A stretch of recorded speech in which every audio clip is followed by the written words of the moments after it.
another glorious day, my tea sippers, and you know what time it is. I hope you have all of your crumpets together because it's time to dish tea. And you're dishing tea, darlings, with big meat. Can't wait. It's time to dish tea with big meat. It's time to dish tea with big meat. It's time to dish tea with big meat. It's time to dish tea with big meat. Darling. Yes.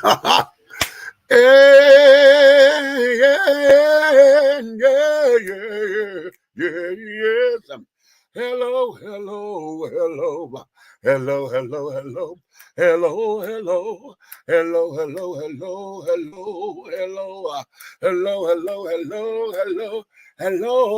Yeah. Hello.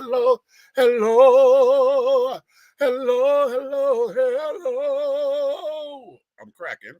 Hello.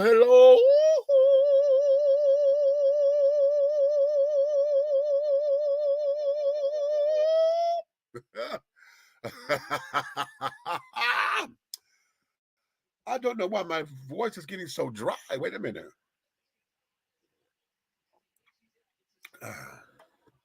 Okay. Little libation, honey, to coat the throat and things of that nature. What's your tea? All of my darlings, honey. It's another glorious day, my tea sippers, and I'm sure you have all of your crumpets in order. Why? Because you know what time it is, honey. It's time to dish tea, honey. You are dishing tea with big meat. What's up?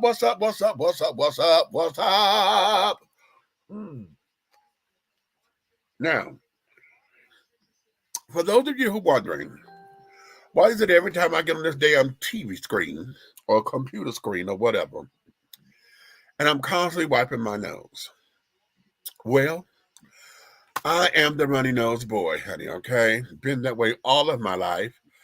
My mother told me when I was born, honey, I came into the world and I sneezed before I cried. I'm allergic to the world of some sort. And so I am constantly dealing with sinuses, allergies, and then carrying on. And so I just have a nose that just won't stop running, honey. So we got to catch that girl here. So that's why, honey, and then at night, because it's nighttime or whatever is going on with that night air, my allergies start doing a little 1-2 on me, honey. Okay. So that there is why. All right. So listen, I'm going to post up a link to a YouTube video. I want to post it up here. I got to go over to the Facebook page and post it up over there too. This is a video that I'm going to be talking about today. I thought I was going to chop it up, but I think what I'm going to do is when I share it, I'm just going to share it with you, and then I'm going to interrupt it and then go and do something else with it. Okay.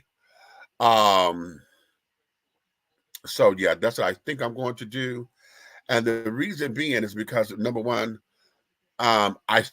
this particular part of the story I had just thought about, and I did not take the time to go in and start earlier to make the cuts and corrections that I needed to make. Okay. So that there is that. So, all right, I'm posting it now into the Facebook link as well. All of y'all who are looking on all the other pages and carrying on, it's over there for you as well. Okay. Now here, this is what I did not do because I didn't want to lose this link. So I've got to send out the bat signal to everyone who may want to come in on the show. I didn't send out the link to my co-hosts and carrying on to see if they are undetained, darling, and able to come in. Okay. Hopefully we can get Aunt Nikki to come in today. Y'all know she gave us a call yesterday, honey, and she was at work and was hoping that she can be off in enough time to come on up in here and to give us, her presence and carrying on. Honey. That would be absolutely everything, right? In addition, Today, I'm going to go over some things today. We're going to be dishing the tea that I'm dishing today. It's going to be a little bit on the edge of being racy and carrying on because I want to deal with the subject, honey.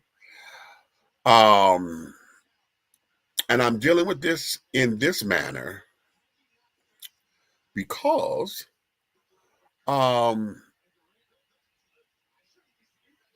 I think it's necessary. Number one, number two, we all need to take time to have conversation about this. All right.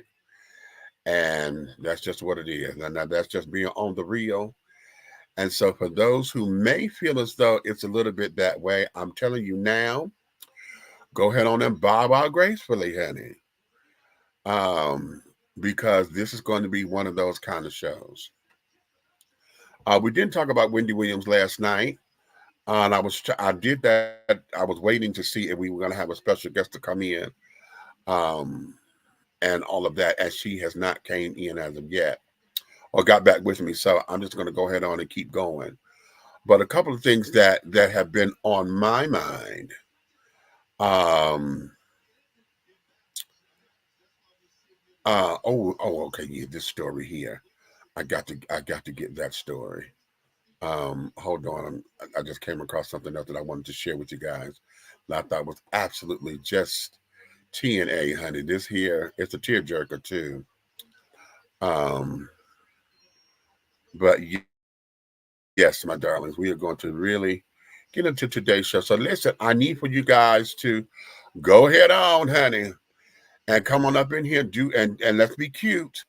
Because I need for your participation today because I'm going to be asking questions that is going to allow us to have speculation. No opinion is wrong, okay, because it's how you feel. The thing of it is that if your opinion gets challenged, what we want to do is make sure that we challenge it in decency and in order, okay, to make sure that we can be heard and if we can learn from one another, we're going to do that, okay? So that there be that.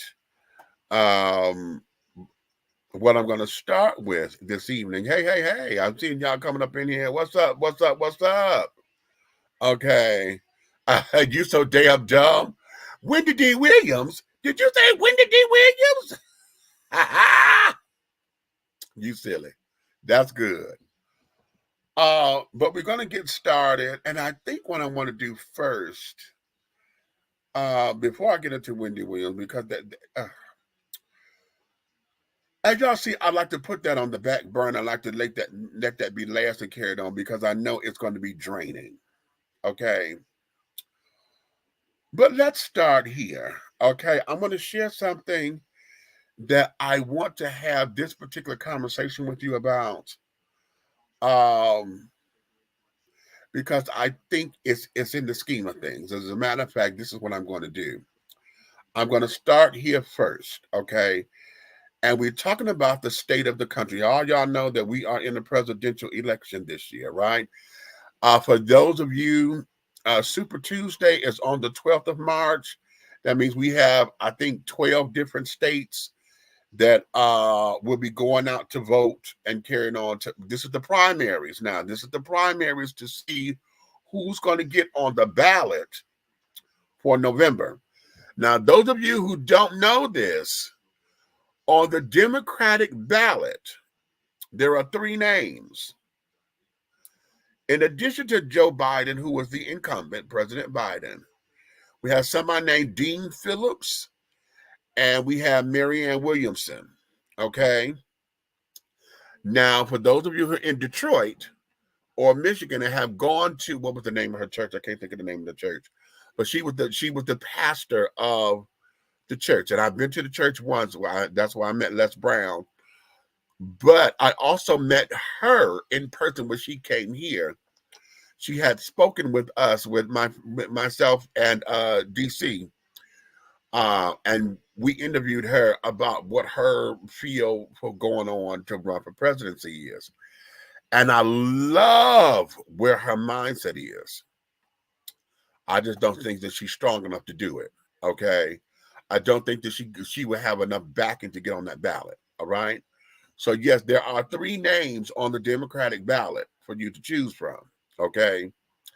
If you're concerned about age or this, that, and the other, please go out and let your voices be heard. All right. But in addition to all of that,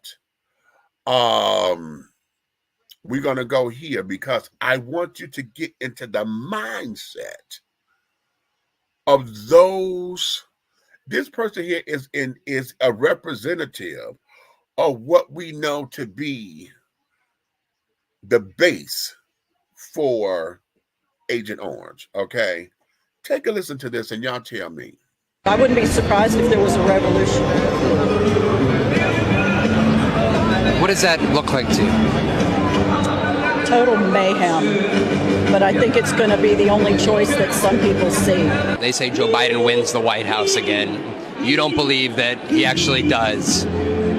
How does Trump come into power then? It may be up to us. Is that a physical takeover of the White House? Could be. And it wouldn't just be the White House, it would be the country. The Pentagon? Sure. And you think that human life could be a consequence of that? It could be. It's called collateral damage and the cost of war. I don't know what to say. These are conversations that last 15 minutes, Nicole. These are the parts when I talk about untangling all of this. When I said, okay, well, what does it mean to take over the country? She goes, well, you start in state government and you work your way towards Washington. Right? This is so complex and so deep. And again, these are not one-off conversations, though. These are conversations that folks are engaged. I said, do you talk to your family about this, your neighbors? She goes, oh, yeah, we are all ready for this moment. All right. All right. Now, y'all heard that come from that woman's mouth herself. Okay. You heard that come from her mouth. That they are ready to take over the country. If Biden wins, they are ready to take over the country. And loss of life is collateral damage in war. You heard that come from her mouth. Yeah? Y'all heard that come from her mouth. The question becomes, now yesterday, I showed y'all, we got the children with the swastika signs that are neo-Nazi folks walking down Mississippi in a rally, so-called peaceful protest, carrying swastika flags. What are we going to prepare for ourselves for? That is the $25,000 question for all of the cash and the prizes. What are we preparing ourselves for? Because it is very apparent. Donald Trump done won Michigan. He done won Missouri. He done won South Carolina. As far as the primary votes, to say they're going to put him on this ballot to where it's possible that we're going to have a Biden-Trump rematch. That's what I'm saying. Okay. What are we doing to prepare for that? Now, to all my can'ts, my don'ts, and my won'ts, okay? My can'ts, because y'all on papers and you don't have your rights and stuff to vote. My won'ts, okay, you won't vote because of your religious convictions. You know, you just won't do it because politics ain't your thing, or whatever the case may be. My don'ts, okay, maybe I got that backward. My don'ts, they don't vote because of religious convictions and politics. My won't votes are y'all are the ones who sit there and say, well, it really don't make no difference because they're gonna do what they want to do. So why does my vote matter? Why does my vote mean anything? Okay. And I say to you this, if you fail to register, that means you can't vote because you're not registered to vote. But if you choose not to, I'm not going to be mad at you anymore. Because, you know, it's easy for us to say, if you don't vote, don't complain, right? It's real easy for us to go there. However, because the world gets so fucked up, you can't help but complain because you get affected by rent prices. You get affected by higher gas. You get affected by higher utility bills. You get affected when taxes go up and you try to go buy a pack of cigarettes. And now cigarettes are 15, 17, almost $20 a pack. I know in New York, they're up to like, last time, when I was last in New York was back in 2020. Was that right? No. No, that was 6 years ago. Oh, Lord. Okay. Well, 6 years ago. That makes that what? 2018. When I was last there, cigarettes then were $13, $14 a pack. Cigarettes. Okay. And we know that every time there's a new stadium that goes up, every time there's a new entertainment complex, anytime they build a new hotel or whatever the case may be, your cigarette and your liquor tax always get hit. Your hotel and lodging taxes always get hit. Okay, those taxes always go up. Always, always, always, always, always. Your restaurant tax goes up. Okay, when you go out to go eat and carry it on, and you wondering, have y'all ever looked at y'all bill and wonder how come you got 2 or 3 different taxes on that bill? That's why. Because they make us pay for whatever construction that's coming up in here. Y'all sports fanatics and carrying on. And I'm going to have to call myself that because I'm into my College Park Skyhawks. Every time y'all want a new stadium and carrying on, every time y'all want the big, big, big coliseums and this, that, and the other. Yeah, they pay for that and this, that, and the other, but the taxes come to us. We pay for that. Every time you stay at a hotel, every time you go out to eat, every time the tolls and stuff. For those of y'all who got toll bridges and carried on, when the tolls go up, that's what you're paying for, sugar. Not just for the roads and stuff, because y'all think that money only goes to roads. Most of it's supposed to go to roads, but the money that they collect, that goes into the pot so that they pay for everything else. Okay? So just because you don't, can't, or won't vote, okay, does not mean that you're not affected by the changes. Okay? And it's unfair for us to say not to complain when you get hit by it. The problem is that we got to get you on board to where you feel as though your vote is valuable. Because I'm going to tell you, when I was running for mayor down here in College Park, one of the things that was on me, and that's my slogan, the can'ts, the don'ts, and the won'ts. I was saying that at the rallies and carrying on, because those are the people who always get ignored. Yeah, you're right. They're going to do what they want to do. And why? Because you're in that catch-22. Because you don't cast that winning ballot, your vote doesn't get counted to say I could get the win. Everybody who's in the can'ts, the don'ts, and the won'ts, that particular section of the community always get ignored. You always get ignored. And that's on every level.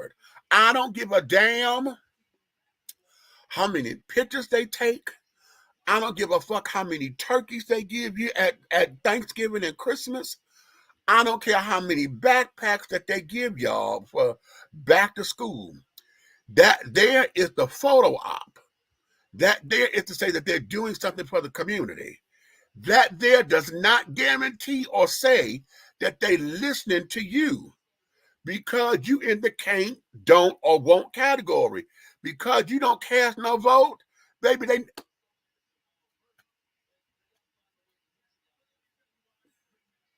Hear no evil, see no evil, speak no evil, honey. They give y'all the blind treatment. And so, because you see they don't give a fuck, you don't cast a vote because you don't give a fuck. and it's a catch-22. But yet the problems are still the same. And so now we got this little hillbilly bitch who want to sit down here and say that, and you heard the reporter say, I asked her, hey, you don't talk with your family. Oh, yes, honey, we are ready for this. We are ready for this moment. So what is that saying? And my thing is this, because this here, people with all this old foolishness and talking and carrying on, a lot of the people that went to go storm the Capitol on January 6th and carried on, that's my age demographic. Between, I'm going to say 30, not 30, 45 to and up, that's my demographic. Even, and I'll be 54 Monday. Okay. That's my generation of people. Where did we lose it? What in this says that we have lost this mark? What did we miss along growing up? Huh? Because my generation, we are first generation HIV AIDS. We are first generation that. Okay? So we know the horrors. We come out of the stories of what slavery and stuff did. All of us, my generation, is the generation that's the last generation removed from slavery. My great-grandmother, okay, my great-grandmother, my mother's mother's mother, okay, was a slave, from what I was told. Now I got conflicting stories now that my mother has passed. But my mother told me all my life that my great-grandmother was a slave with a brand in her back. And I met my great-grandmother and my great-grandfather. Frank and Eliza Smith, oh, I knew my great-grandparents. Okay. And my generation is the last generation directly connected and removed from slavery. You understand? And so because of that, we got all of the influx of the information. We got all of the power to the people. See, when I was a kid, to say power and black power carrying on, we had a point, we had a substance, we had somewhere to move with it. We was able to deal with it. We was able to support black business because it was all about us. Okay? We had encouraged the Latino community because it was smaller then. We had encouraged the Asian community because it was smaller then. What had happened was, during my generation and my childhood, the influx was never the Latino community or the Asian community. The influx were the Middle Easterners. We call them Chaldeans. They don't like that word no more. Okay. The Chaldean community, the Middle Easterners are carrying on, how we like to say the stands. Anybody that came from one of the stands, honey. Okay. They were the ones who were who came to buy up the businesses in our neighborhoods. Okay, they were the ones. Okay, Akbar and carrying on. They were the ones to come in and start buying the gas stations and things. Then they had the corner stores. As we were integrating and carrying on and stopped supporting our own businesses, they came in and bought up the stores, and then they started to have an economy. See? So that there was what I grew up with. And so my generation of folks, I'm still trying to understand, where did we lose it to where now we at this whole big old thing to where white folks in my generation and in my age bracket or whatever are talking about going and having another fucking civil war. I'm trying to make it make sense. I'm trying to make it make sense. Now, for those of you who keep saying, stop voting, the blacks need to stop voting Democrats, that you need to sit down there and get your ass in the race, because you never gave us an alternative. Y'all who promote don't vote and carrying on, when you promote don't vote, you didn't give an alternative. What you keep saying is, we need to sit down and get our own communities. You keep saying we need to build our own economy, but we can't build an economy and not have no political input anywhere. You understand? They go hand in hand. Now, if you don't have any allies anywhere, we're not going to have no economic power. Economic power is the key to political power. If y'all ain't never paid attention to that, why the fuck you think they call them lobbyists? Why? Because the lobbyists are the ones who end up paying their way in somewhere. Hell, how did they pay their way in? They help fund campaigns. They do fundraisers for the people. They sit down there and get all of the supplies and stuff that's needed. They go out there and campaign to make sure that you are doing what you need to do to get us over the finish line. Y'all mad at the Rainbow Children. Talking about the Rainbow Children get everything and they still look at the blacks. They ignore the blacks. Who are our lobbyists? Huh? Who do we have that's on a significant basis, that's always in the news and carrying on, that's on all of the talk shows? Okay, when we talk about political pundits and carrying on, who are our lobbyists? And not just the bitching, moaning, and complainers. Who are the lobbyists to go up there and be in those children's faces in DC or on your state level? Who lobbies? And I'm gonna tell you, it's very few because they come out their own pockets. Okay, they come out of their own pockets, and we as a people do not fund it. How many times y'all seen these damn things come to your mailbox or to your email or whatever, say put $5 on it? Now y'all gonna blow $5 at the club, at the strip club, at the corner store because you went to go get you a pint, a half pint or whatever. You gonna lose $5 because you got a hole in your fucking pocket. And gonna say, oh shit, it's just $5. You gonna give that to the man for wiping your windows at the damn stoplight. Or better yet, honey, you gonna spend more than that when you gonna get your damn Starbucks coffee. Okay. Y'all don't even buy Nick bags no more, bitch. Y'all go buy full dimes. Don't even get no little Nicks. So you gonna spend more than that trying to get your smoke on. But you want to bitch, moan, and complain and don't do nothing to help the campaign. How many of y'all love your bakers, your cakes and pie children? How many of y'all support the campaign by having a bake sale and say, you know what, we're going to take this and we're going to send that down to the King Foundation? Let's get that to Bernice, because I can't be out there on that front line like that. But I can bake a pie and we'll sell slices of pie for $1.50. How many of y'all do that? Huh? Yeah. I tell y'all, running for mayor, honey, I've learned a lot. I still got a lot more to learn because I did not do everything I could have. I got discouraged. But one of the things I do know is that a bitch didn't have no motherfucking money. And because I didn't have no money, I don't care how good my message was. I don't care how much they finger snapped and, oh, you better say it. They gave me everything that they would do in the church when the preacher started talking. When it came down to wanting to get out there on them damn poles, when it came down to wanting to get me a team together, bitch, everybody looked at me like I was motherfucking crazy and put their support behind somebody else. So y'all heard that woman sit there and say, honey, wait a minute, let me play it one more time. I'm going to play it again because y'all got to get that. Listen to her. I wouldn't be surprised if there was a revolution.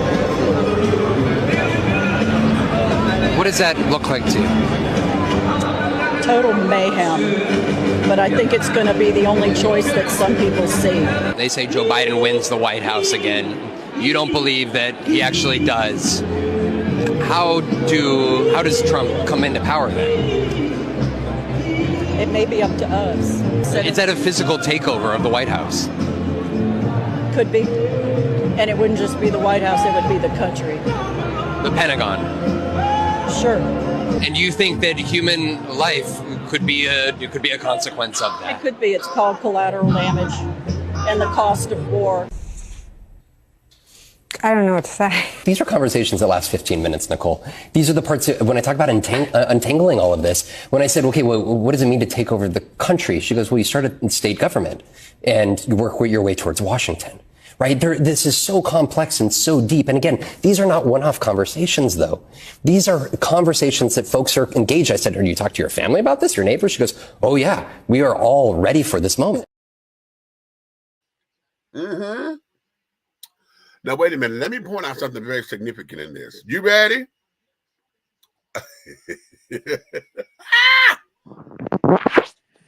What's up? Shut up. You ain't gonna little Richard me. I will. I will not judge. Listen, here's something that's very significant that I want y'all to see out of that particular piece. It's the other white woman. Did you see her face? That bitch was flabbergasted. She was stuck. Stuck. Stuck is a good word. Oh my God. I don't know what to say. Because these are your own people. These are your own people who you have heard come out of your mouth that we are ready to go to war to take back this country. Now let me say y'all something. And I know this is pretty great to get this one to call some shit. And I'm ready. You ain't ready. The Second Amendment of this here Constitution Number 2 says that we have the right to bear arms if we form militias because we believe that the country is in trouble. Okay? So all these children who are professing this, and this woman sitting up here said, we ready to go to war? Bitch, they think they're being patriotic. Now, I want y'all to hear that because they don't see that. This is why a lot of the folks that stormed the Capitol and shit, they don't think they did anything wrong. They thought they were being patriotic and they were treasonous because they were trying to overthrow the government. This was a whole uptake. This here was a whole, I hate using the word insurrection. This here was a takeover, it was a coup. It was a revolution. Okay? Let me give y'all something. I'm going to take y'all back because y'all hate whenever we go back. Bitch, they changed the laws. All the Black Panther Party did was walk in that bitch with guns in hand because we had the right to bear arms. All they did was walk in there. They didn't shoot nobody. They walked in there because they were invited in. They stepped aside and opened up the doors and let them in. They made a wrong turn. They wasn't trying to go to the flow. They got on the damn flow. Okay? Caused the upset. Okay, I've seen all these black folks up in here with guns. Naturally. So much so to where they changed the laws. What laws have been changed since this damn January 6th shit? What has been operated that we know that's now in place since that January 6th shit? And now this bitch just sat up here and said, they ready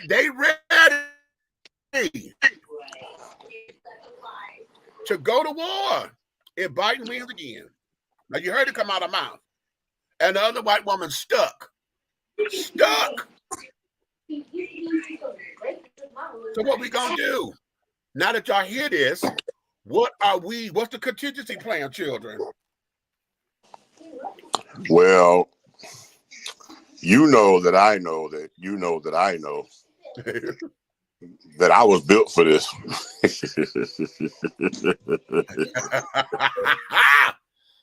And I'd like to give a disclaimer to our United States government.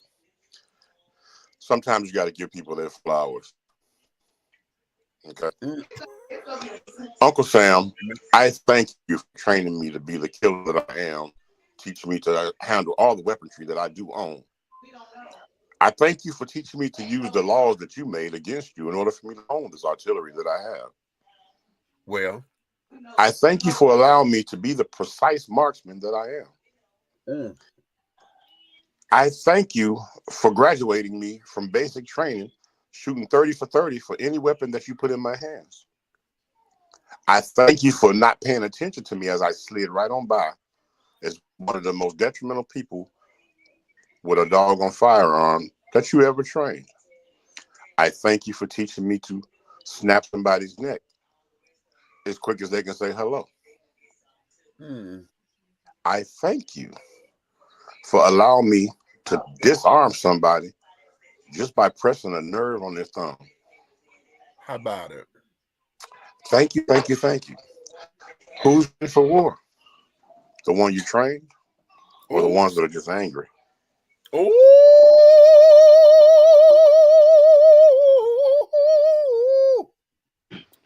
Now let that be the battle cry. Let that be the battle cry because see, now, let's go there. Let's go there. Because we got a history of trained soldiers, honey, who did start to go on that racial divide in the name of being patriotic. And a number of them soldiers, honey, was in that damn January 6th shit. A number of them soldiers was in that January 6th shit. Okay? In the cool. I'm going to be honest with you, Mr. T. Give it to me. A long time I had to learn to become the man that I am now. But beforehand,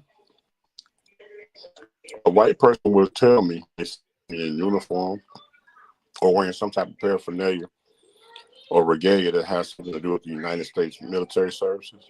And they would say these words to me, and I'm sure you heard them. Thank you for your service. Right. And for a lot of years, out of anger, I used to say, I didn't do it for your white ass. How about it? Okay. How about it? I said, the people who tried to kill my ancestors trained me to be a killer. So I want to return the favor. Damn, that's heavy. Ooh, that is heavy. That's heavy. That's heavy right there. You were stupid enough to kill, pillage, and plunder my ancestors and then train me to be a killer. Show me how you did it. How about that? You showed me how you did it. Right, that part. Okay, get into it. Okay, okay. All my dunk it, baby. Take your crumpet, dunk it. T-biscuits, soak it up. Exactly. Okay, T-biscuits, soak it up, sugars. Soak it up.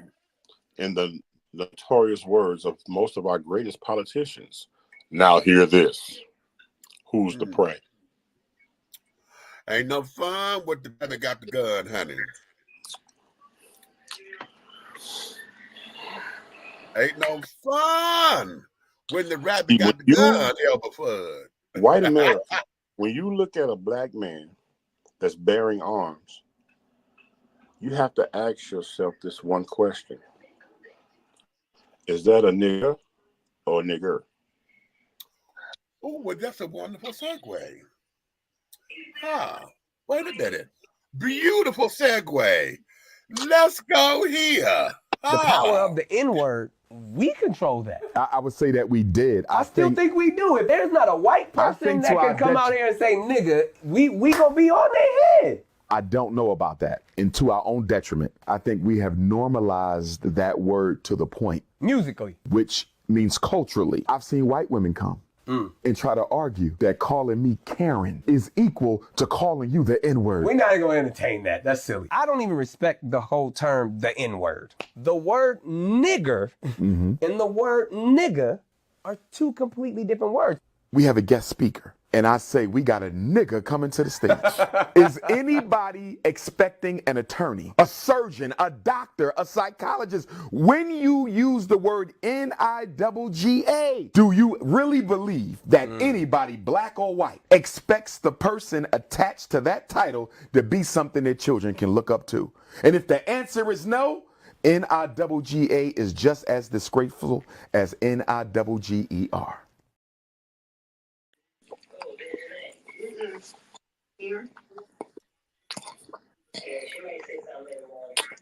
This show is genius.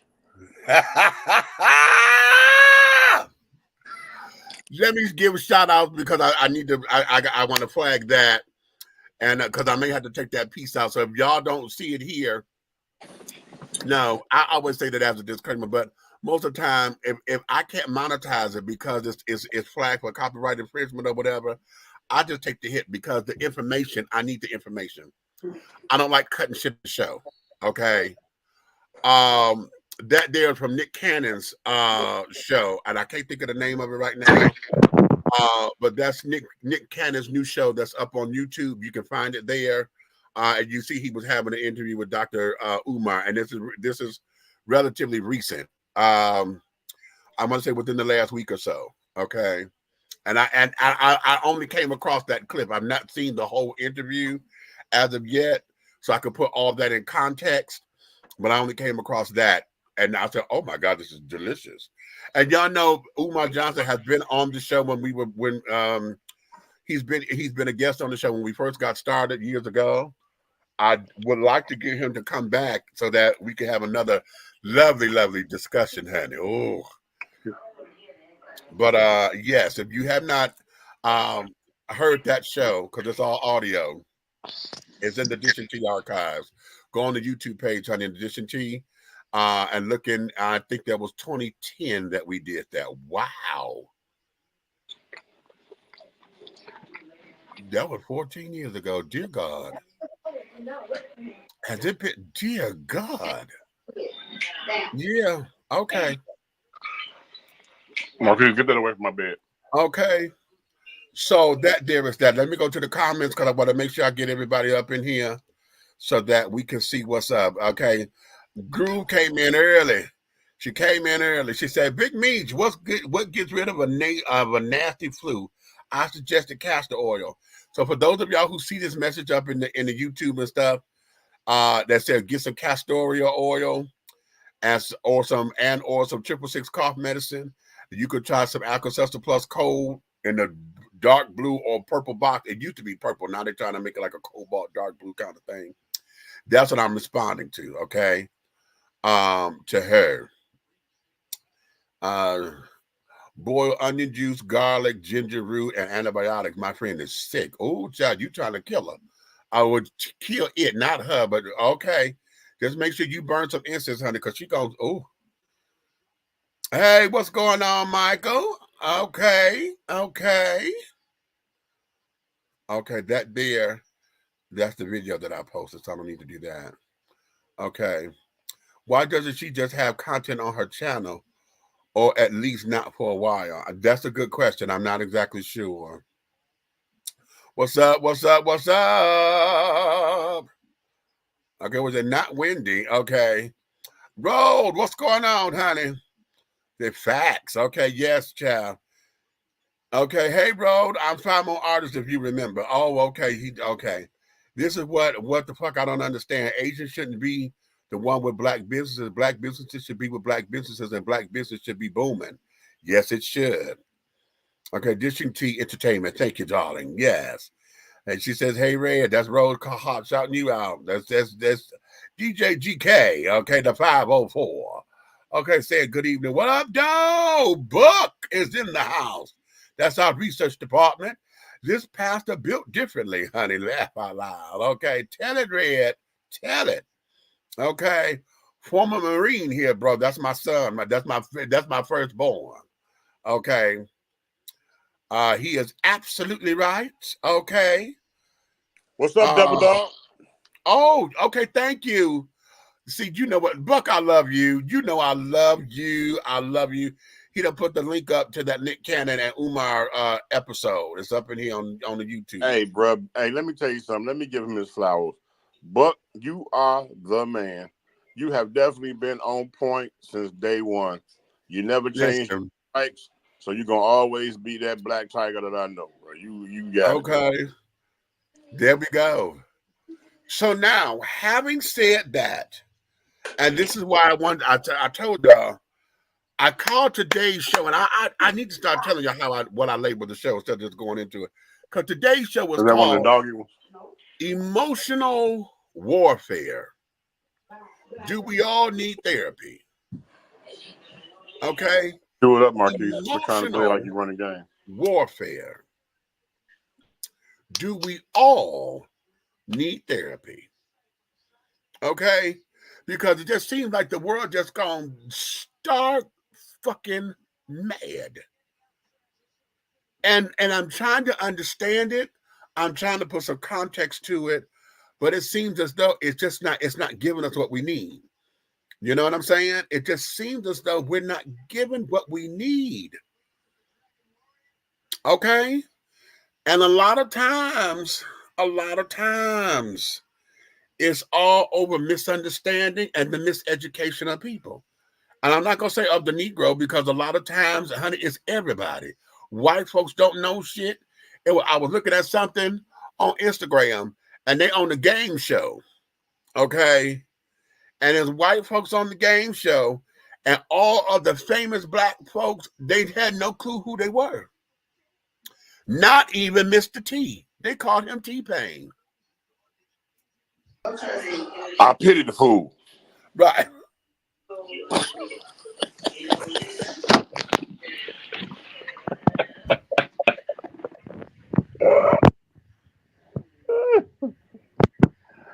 Ooh, that's You hear? Okay. Buck say what? Just trying to be the content creator you predicted I could be. All right, but what you say now? Absolutely. So now that becomes the deeper conversations. Okay. When we talk about we're connecting what's going on, and you done heard this woman sit up here and say we prepared for war. We got this internalized war between us. Okay, about the word, the N-word, nigga, okay. We have that internalized battle that we've given a word. This little 6-letter word. So much power that we've reduced it to a letter. Okay. And then not to cut you off, man. Go ahead. But then we try to clean it up, right? Right. And call it ninja. Don't we spend enough money with the Chinese people? I said, why she playing? Some of them kids need to check for real. Wait a minute. Okay, you know what? You are really on point today. Let me play something. Because it's gonna add to this. It's gonna take us around the way. But when you hear I'm connected. Okay, catch this. I was today years old when I found it. Before the project started, I was hoping that I could identify or could be able to find evidence that support independent origin of Chinese in China, because I'm a Chinese and came from China, and through the education process, I always believed that there's something special about Chinese. He singled out a male genetic marker which only appeared about 80,000 years ago in Africa. So any man who carries that marker must have recent African ancestors and can't be descended from the more ancient Asian Homo erectus. Jin took DNA from over 160 ethnic groups around East Asia. Over 12,000 samples.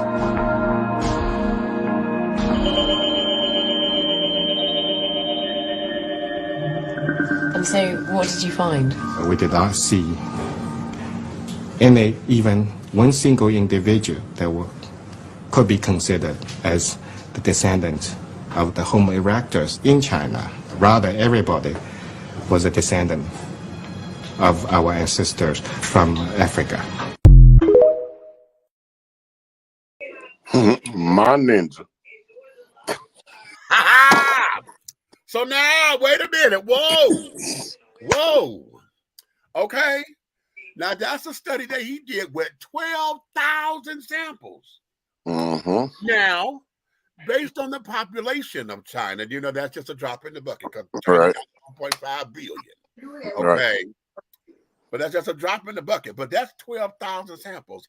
And not one. And from all across he went to 160 different places. Just that random sampling, honey. Not one sample came back to say that anything about their genetics is China or Chinese or whatever. Their direct root is Africa. Soul Train. You got it. So now, and I know this information ain't out there on the national plateau because this war that we have between Asians and Chinas and I mean Asians and black folks, okay, which is ridiculous. It's ridiculous, but we're there. But you know what make a lot of sense? You know what make a lot of sense? But most Chinese descendants and people, their features in their face, how their eyes are low squinted and they flat to their face and they straight ahead. Right. So that would basically say that they really don't have no peripheral vision. Okay. And niggas don't pay attention to shit no way, so.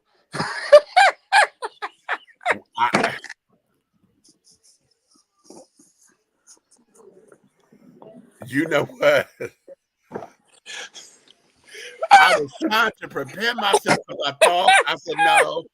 Because when you started off, I said, okay, he's going to get throw a zinger. But then you got serious. I said, oh, okay, damn it. I set my own self up for that. Okay, I set my own self up for that. Because I thought you were going to say, well, you know, the climate and, you know, the further away you got from the heat or whatever, that's why their eyes got slanted because they had to deal with the climate that they in. I thought you were going to get ready to go there. And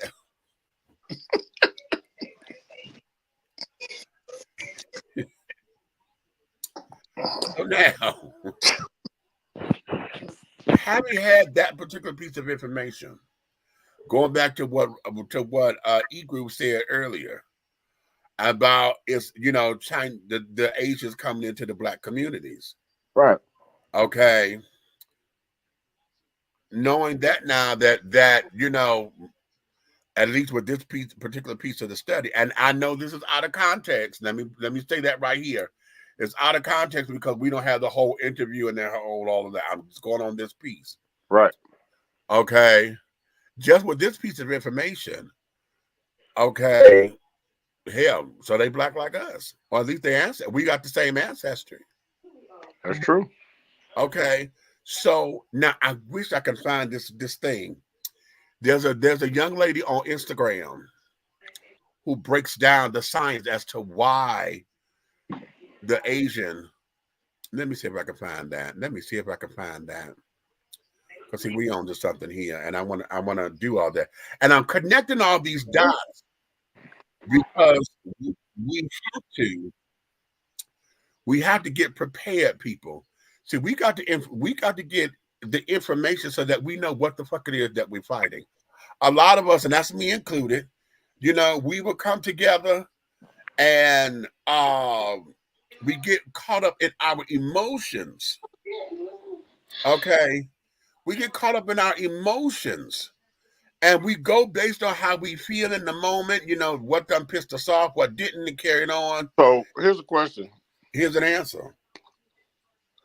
Who's to say the real definition of nappy hair is not straight hair? How about it? At the end of the day, if you have coarse hair that African Americans have, right? Right. It lasts longer untouched, whether it's locked or laid or waved. But when you leave that straight hair of the Asian descent or the Anglo-Saxon octoroon, you know what I'm saying? If you that straight hair, if you Right. leave it untouched, it becomes matted. Yeah. Yes, it does. Unmanageable. But if it becomes matted and fused together from not being taken care of. That's right. You can't do nothing but cut it. Yeah. And if you think about the definition of what's nappy, it considers fusion of the hair follicles when they grow together. So are you sure we got nappy hair? How about it? Okay, how about it? And how many dark-skinned baby gorillas have you ever seen? Because they all come out light-skinned.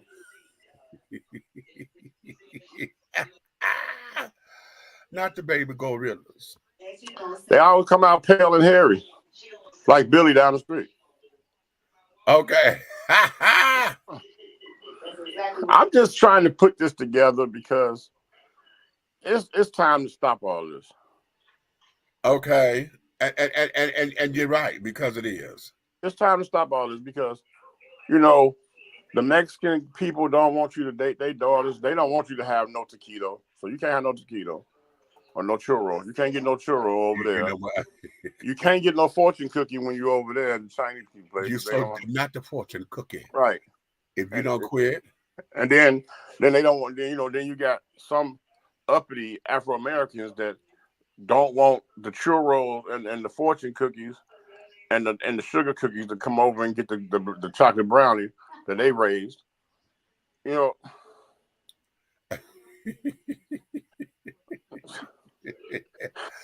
Did you say the chocolate brownie? Yeah, the chocolate brownie. Don't go for the brownie. Don't go brownie for my brownie. Do not go for the brownies because the brownies are laced. Okay. Exactly. That's when they came out with blondies and all this stuff like that, and cheesecake brownies and stuff like that. That was when the integration came. Because I'm telling you, if they just leave everybody alone, eventually the planet will be beige. You know what? And eventually, yeah. You wanted one race, one color, honey. That would be beige. Exactly. So if you just back off, it's gonna happen. Yeah, because love is love. That's right. Love is love and sex is sex. And you know what? I swear, I don't know why I'm in this particular place, but ever since I was where was I? I was at work or something, wherever I was, and I just got to looking at people, right? And I said, my God, today, everybody walking on this face of the earth, honey, is here because of sex. Everything. Okay, whether conventional or whether you got experimental, everything here is based on sex, which is why sex is such a powerful entity. This is why it destroys countries. It destroys But worlds. the secret society of sex is what makes sex so powerful because the people treat it so many different aspects of sexuality and intimacy as if it's the unknown or the secret society or the inclusive, you know what I'm saying? You're the uninclusive person or the clueless person when it comes to this, when it's something that all of our bodies are built for. So at the end of the day, why is it such a secret in a society that's not a secret? Right. This is not what I've always wanted to get into this. It's so funny that we're here because when you think about the secrets of life when it comes to intimacy and sex, right? They used to say Asian women, their counterparts was sideways instead of straight up and down. Right. Right. Right. Like who came up with that? Right. That part. And why is it if the black female has the more supple lips and the Asian woman has a little thin, worm lip going across her face, this flat face lip, why is it that they're more famous for the fellatio that they give than the black woman? That's a good question. Isn't that crazy? All day. All day. How is your little flute better than the doggone trumpet over here? I don't know. And then the black woman has a supple rear end, right? The average non-melatonin doesn't. And they have an invitation on the back of theirs. The black woman has a oh hell no sign. Listen, just to try to. When they should be able to take it. If I were in a doctorate program right now, I would love to get a team together to research this. Who said anal sex was forbidden or wrong? Exactly. The church. The church. Did that start from history that somebody got their butt took? I don't think they got it took. I don't believe that they got it took. And that whole taking thing, see, that's why us as black folks don't like it, because of what it did during the slave. Okay, hold on. Wait a minute. We jump. Yeah, there we go back to this bucket. Yeah. Okay, listen. Okay, y'all see how this onion is unblooming real quick? This onion, woo, we done dropped that degree. That bitch done blew up all day. Okay, hold on. I found the video I was talking about. Listen to this. Yes, this is really important. Asian Americans were redlined from opening businesses in white neighborhoods because white people didn't want Asian Americans operating in their neighborhoods and didn't want Asian Americans profiting off of white people. But because the positionality of Asian Americans is weaponized to oppress black people, Asian Americans were being given loans to open businesses in black communities, even though black people were not able to receive loans to open businesses in their own communities.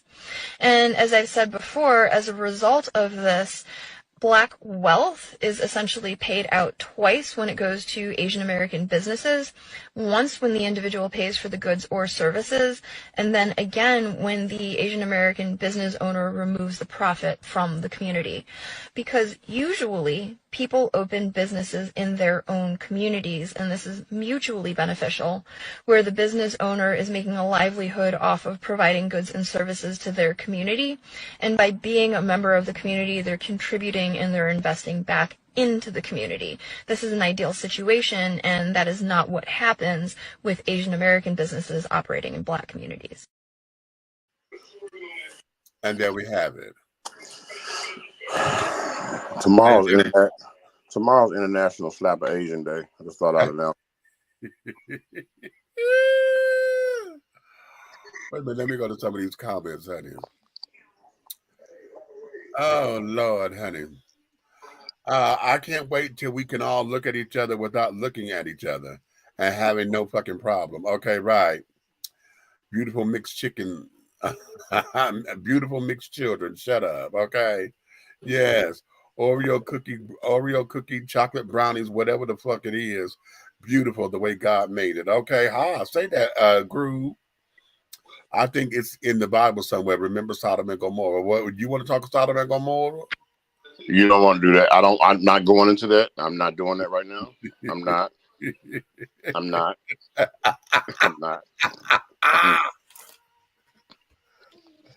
I'm not. Because there's a lot in there that they say is supposed to be there. I'm not. But the shit that was done, don't nobody talk about. I'm not going into that right now. That lot. I mean, the man that threw his wife, his daughters out there to be raped and pillaged. That was okay. But all right. Okay.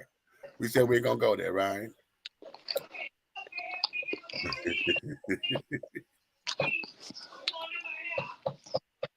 So my question is then, is how can we correct it in a community such as Detroit, which is predominantly black? Here we go. A lot of our predominantly black cities need to wake the fuck up, and then we need to do more than wake up. We need to wake up, take a shower, get your goddamn clothes on, and get out there to do the motherfucking work. What happens? We got so many people wanting to do a get-rich-quick shit and trying to be businessmen to where they miss the whole point entirely. Everybody want to be on a quick hustle and think that because I can make this coin, I'm good. What do you do with the coin? Nobody takes the coin and invests it into the community, which is why predominantly Black communities suffer. We so busy wanting to make the ghetto fabulous and trying to rep the goddamn hood to where nobody has made it advantageous for anybody. You sit down there, you make all the money. So now Ray over here and got mad because either you're not helping him make the money or he can't make the same kind of money that you make. So what do? They come and take your shit. Okay? So if they take your shit, then y'all get into a shootout up there because you know who did it. So now you're killing each other. Okay? And here go that word, that black on black crime that everybody loves to say. So now that we got black on black crime, now the community, don't nobody want to live in that community because it's too violent over there. Or better yet, y'all to sit down there, y'all know who the hoes are. We all knew who the damn hoes were. But instead of making sure that we didn't even help them elevate to be call girls, we let them bitches stay out there on the damn corners. Okay?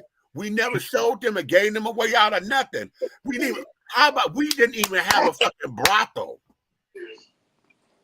As much as sex is the greatest the oldest commodity. Thank you. That we have, we never even set up our own little independent brothels. I mean, hell, y'all watched the movie Lady Sings the Blues here. They had them in New York. We didn't even do that. We set up there and allowed ourselves to accept the fact that this is the community, and we never reinvested back in. What we did was we recruited. When the dope game came in, we went and got all these little boys that carried on. We enticed them with a couple of coins. You trying to get out the same way? And now listen, let me preface this.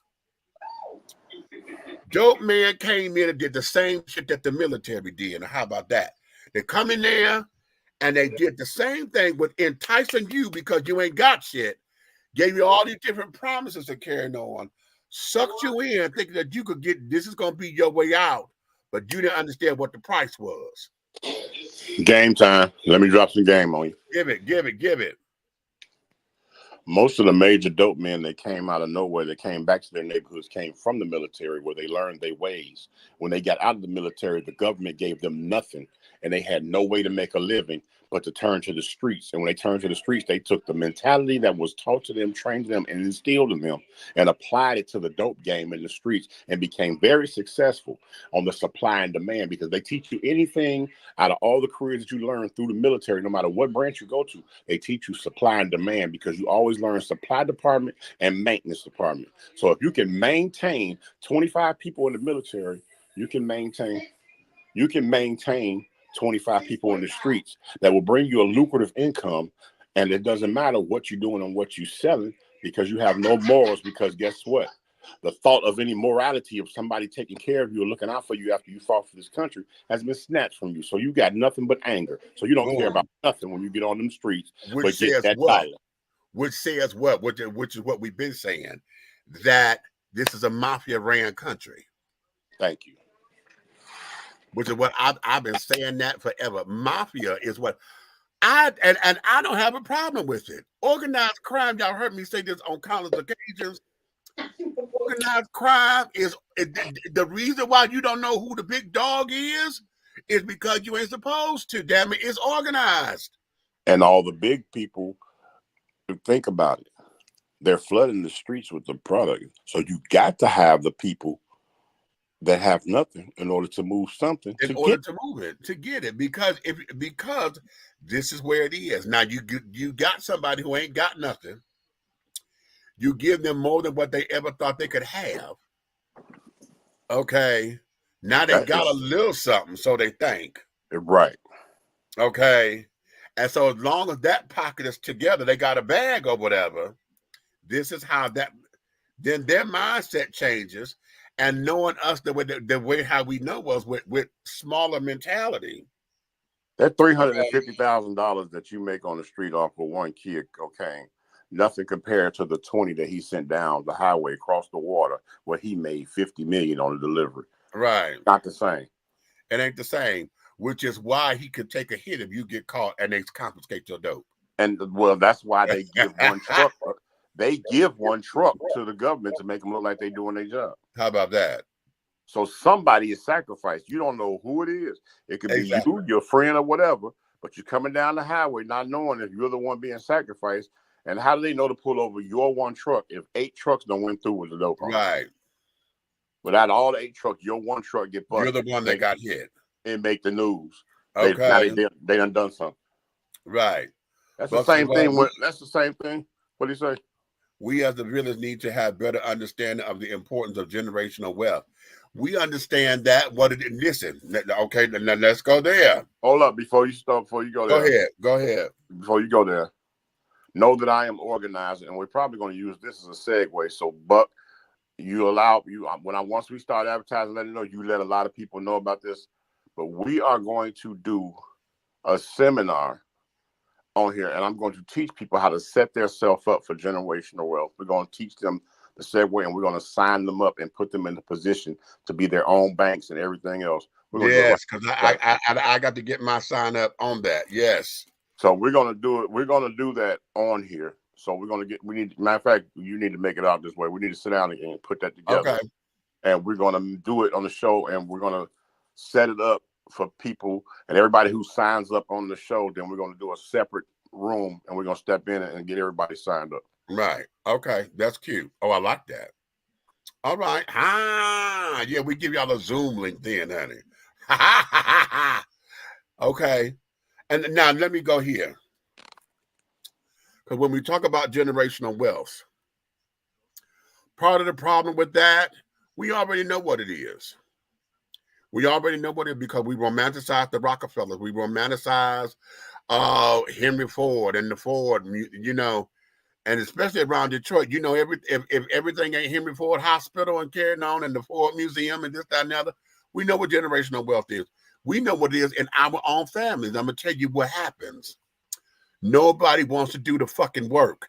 How is it that we do not sit up there and capitalize and save the family land? Okay, you may not want the house, but the house is leverage. The house is leverage. We got property. How many of y'all got relatives and y'all sit up there fighting because y'all got land out of state somewhere in Mississippi or whatever? Land, acres and acres, 20 acres of land and this, that, and the other. And what do y'all do? Because don't nobody want to keep it. Don't nobody want to do the work for the upkeep of it. Y'all want to sell it, get the coin, and everybody get their cut. Well, once you sell it, there is no more generational wealth. You have no leverage. You have no leverage. And we also don't benefit from multiple streams of generational wealth because everybody that got lazy and everybody that got so selfish to where they forget about what's to come. Generational wealth also includes making sure you got fucking life insurance on you. How your family supposed to take care of everything and you have no health insurance, no life insurance? I was I was mortified that my mother did not tell me that her insurance policy had lapsed. I never knew that. Mama instilled that in us all my life. And my sister had to tell me, I'm like, okay, well, I know Mama got insurance and carried on. And she said, no, Mama don't. I said, what the hell do you mean Mama don't have insurance? Mama always had insurance. What are you talking about? And when the time she got real sick before this time, they would not insure her. They would not insure her because she missed a payment or something. The insurance lapsed. She got sick. She was trying to get insurance, and nobody would insure her because of a pre-existing condition. And this here was supposed to be illegal because now that since we are in a post-Obama era, our insurance companies are not supposed to have that pre-existing condition shit. Okay, but what they do is to get around it, and that they will insure you, but they don't do benefits for at least a year, and that's for health benefits and life insurance. That's true. Okay, you got to wait at least a year before anything kick in. And they don't focus on like indemnity insurance, where like they focus on term. Right. So, but like I said, that situation I'm talking about, even if you sold the land and took the money, your cut from it, the situation I'm saying will not only cover you with life insurance, it'll cover you with generational wealth banking. Right. And all you got to do is pour the investment back into it. And before you Bring know your it, child to the storehouse. Oh, okay. I'm gonna let that be. I'm gonna let that be. I ain't gonna go there. We as a group also spend the most of our earnings while saving and investing the least, because we as a group of people are still in the mindset that we have to be consumers. Always gotta have. We gotta have. We so busy. See, what a lot of this comes because we are in an identity crisis. Now, y'all want to talk about the trans community? I'm gonna tell you who got real identity crisis. Okay, the identity crisis is African Americans here in the United States. Right, because they can't even shut that when they try to crash the economy, which we are more than capable of. Black folks couldn't even not spend a dime, a penny, one little penny, could not spend just for 24 whole hours. Right. If we don't spend one penny, we could crash the stock market. Right. Exactly. And they can't do it. And they can't do it. They won't do it, especially now that everything is on their damn phone. And then if they get word, if those other people get word, here's the funny thing, nobody paid attention. The last time they tried to do that, when they was doing that blackout day. Yeah. They tried to pull it. And nobody paid attention to this. And I sat back and I laughed and I laughed. Because it was a ninja notorious moment. Okay. They had a blackout day. Nobody was supposed to buy not one thing. Not one thing. Not a grocery commodity, not even a bottle of water. They was not supposed to spend one red cent for 24 hours. Just if everybody black in the United States just sat still for one day. Right. We could have crashed the market, dropped the rates and percentages on everything, and prospered on that over the next 7 days, 30 days. And we came up. You could shift the economy doing that. That's right. But when we couldn't do it, and they came up and it was, it leaked. Oh, they finna have a blackout day. These niggas think they smart. Get Michael Jordan on the phone. Hey, I need you to drop a shoe. Drop them motherfucking. I need you to drop a shoe. What they messed up at? Because it could have happened. First of all, if you're going to do a blackout, you send it into a private message, not put it out there on Facebook. But there's no private message because you got one part of the Afro-American community throughout the United States that's snitches and sellouts, and they Carlton Bankses. And they say, hey, Ricky, they're trying to mess up. You hear about these blacks? Right. Well, guess what? They're included in it. The minute they buy a golf ball to hang out with Ricky, it's over. Okay. But see, white folks ain't stupid. Oh, is that what they're doing? Get Michael Jordan on the phone. Right. Hey, call Louis Vuitton and tell him, have a 75% off sale. That's for the ones that we okay. No, but I'm just telling you, when they drop a Jordan, it's like putting a doggone a crackhead in a room full of crack and say, you can't smoke till tomorrow. Oh, come on. You're not gonna do. But I'm just telling you how they do it. It ain't even just Jordan. You getting on Jordan. I'm just talking about the black people alone. If you just drop something like that, you could, even if everybody had decent money and they wanted to doggone take over and crash the market, hell, Naomi, you ain't got to be Michael Jordan. They can just call Cadillac and say, hey, drop a Seville for $15,000 tomorrow. Okay. Right.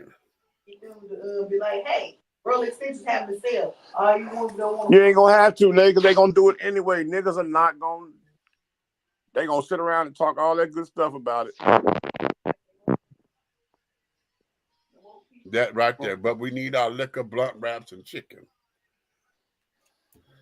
See, this is listen. Hey, you know what?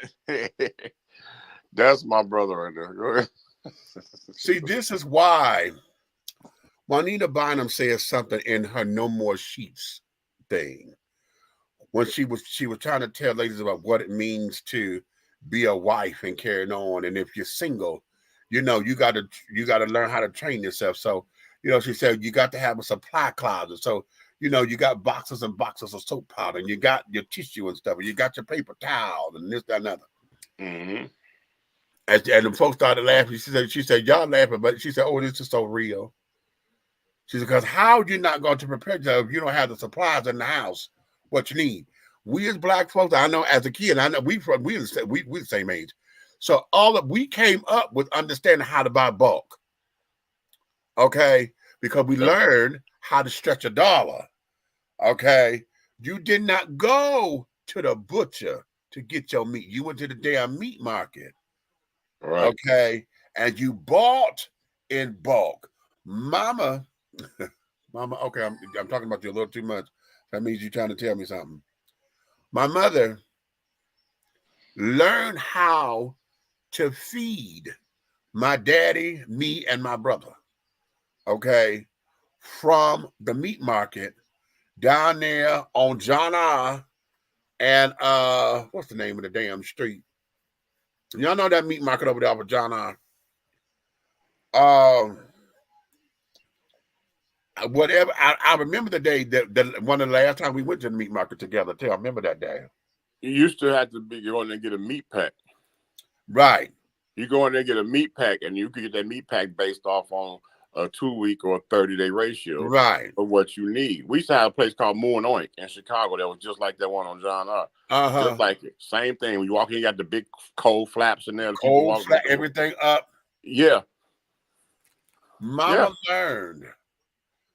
Because she was going to be there, she was buying it a la carte. How about that?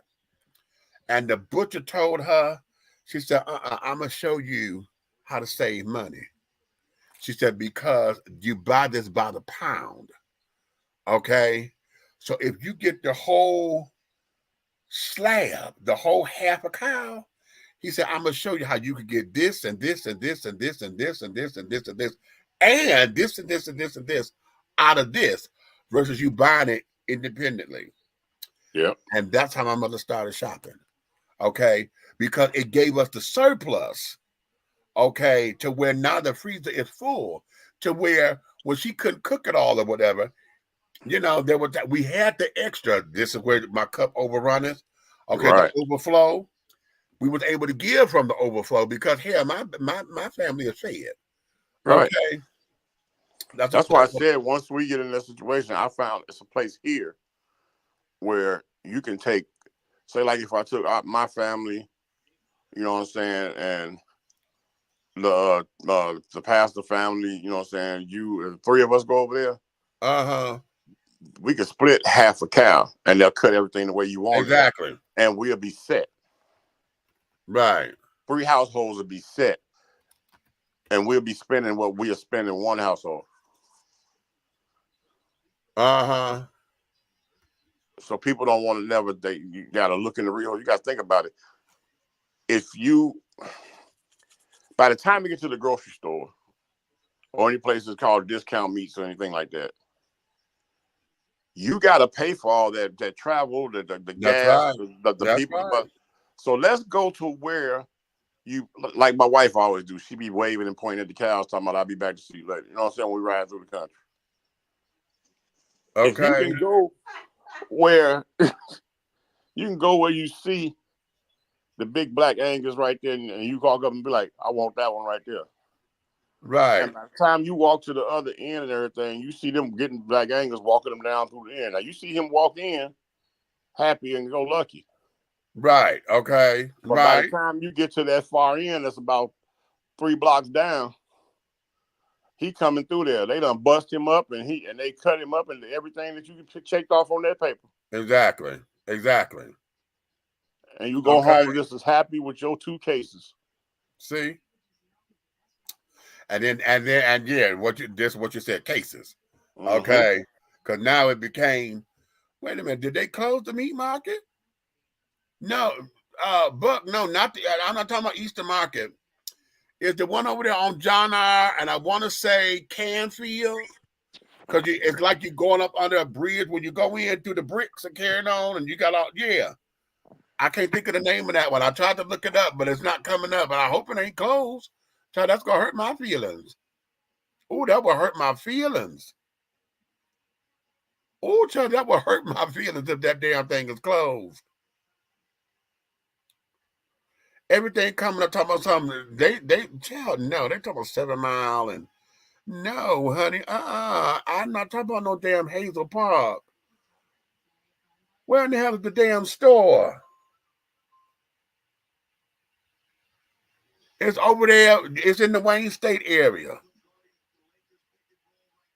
Oh, child, don't hurt my feelings like that. Please don't hurt my feelings, Jesus. Don't hurt my feelings, Lord. Don't hurt it. Don't hurt it. Don't hurt my feelings. Oh, don't hurt my feelings. Okay. Oh, I'm telling you, if that will hurt my feelings.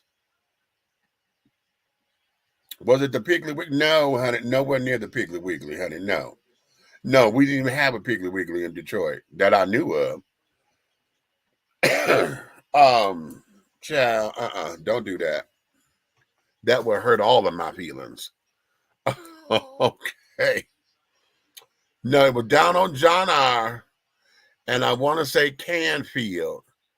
What's that? That's the 94 freeway right there. The overpass. Because if I'm going down Woodward, if I'm going down Woodward. Is you talking about it's one called 7 Mile, right? Not that one. No. We in Midtown. It's not completely downtown Detroit. It's over there by Wayne State University, and it's on John R. So what's the one with where they got the whole half of cows hanging and stuff and all the way down? That's it right there, right? Yeah, that's the same one. It's something Islamic. It's something. It got a stupid name. It got a weird name. I don't know. I don't remember the name. I just know. No, I know it's on John R. And I know when we went into, because when you turned, you went on the road, but you looked like you was going under a brick bridge, right, to get in the place. And it was real narrow because everybody always loved. They forget it's a 2-way highway. Okay. And you turned in and you had the meat market, then they had some other different places over there. And but the meat market was the main thing. And when you walked in, it was cold. You had to go in there with your coat on. You can see those whole half of cows hanging all the way down. Yeah, you see all that shit hanging. Yeah. And you get to go picking it, and they had the counter with all the fresh meat and carrying on. And that's how you do with the meat market, because you knew that smell. That was fresh. That was real meat. You know? Yeah, that's like the Chicago. When you go out west, they got a slaughterhouse out there that's something ridiculous. Like they have livestock. You see livestock at one end, and you see meat at the other. Oh wow. Okay. Well, we didn't have livestock there, but it was fresh meat. You know, and all that. You got all your bacon and carrying on, child. You get, oh my God, that was some of the best bacon. And then you got the bacon. And then you got the bacon with the rind on and the carrying on. Oh, my Lord. I love shopping. You remember that name? Thick cut bacon with the rind on it. Yes, God. Yes. Okay. Yes, Lord. That's Pete asked Mom. Is Mama there? Ask her. She'll know. That meat market. Okay. Ooh. Because everybody went there. You got all your canned goods and shit. And see, we have Farmer Jack. So Mama will go to the meat market to get her meats. She will go to Farmer Jack and stuff to get all the canned goods and this, that, and the other. Because at that time, we was able to buy it. You know, they was like $3-4, whatever. But then came Aldi's. All these are Save a Lot. No, it was Save a Lot. All these was the truth when it popped Save up a in Lot Chicago. came, and we were able to go, and we were buying it by what they called the case, but it was 12 cans at a time. You On a flat. You was buying the little flat. Yeah. You're buying 12 cans at a time. Okay. Yep. And you sit down there, and they were 4 cans for $1. So you already knew that 12 cans, that was $3. So you put 2 of those in there. You got 2 corn, 2 green beans, 2 peas.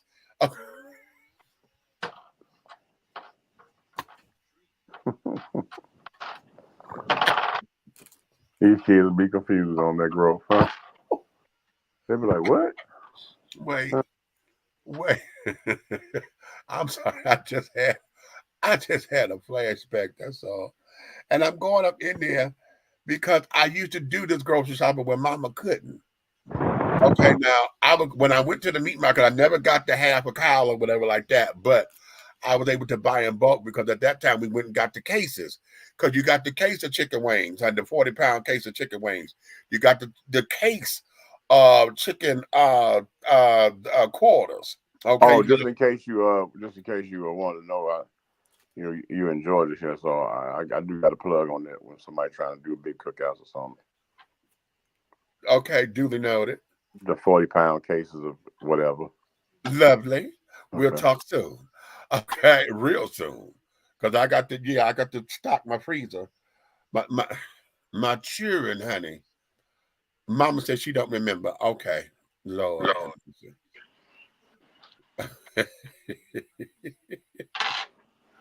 Okay. So tell me, I don't remember, baby. Okay, right. I know that's exactly how she said it. No. She would have said it if I asked. I know Pete asked and went up in there and said, Mother. Hey, me to say, what's the name of that store over there? The meat market over there on John R. What you talking about? The meat market. You know the meat market. You don't remember? Child, I don't remember. I don't remember what you talking about, child. I know it was something along those lines. Okay. Me just told me to ask it because he said you gonna remember. That sounded real Midwest. Okay. That's it. The BREWERS market. That's it. Yeah. That's it. Right there. That's it. BREWERS. That's it. That's that weird name. BREWERS. That's it. But it's no longer open if you. I said, don't hurt my feelings. And I knew that because when I was Googling it, that name did not come up. Everything time I was from Hazel Park. But Moore Night, the one we had like BREWERS in Chicago is Moore Night. They gone. Now you got to go into you go into certain grocery stores and Moore Night got packaged stuff in there. Lord, oh my God! But the actual place you walk in with the meat hanging and the big flaps and stuff, and it's cold as all outdoors in there. Nope. Lord have mercy. And I'm like you. I remember got to go over there. I had that piece of paper that said a half pound of this, a pound of that, a pound of this, that old little sheet. Okay. You could hand it to that man over that counter and he get to work. Oh, you know what? I forgot they had a second location. That's right, they did. And I'm so used to the one on John R. They had a second location on 6 Mile and Schaefer. Now I have been to that one too. But it looks like here, no, according to Google, they say it's still there. According to Google, they say it's down here on Kirby.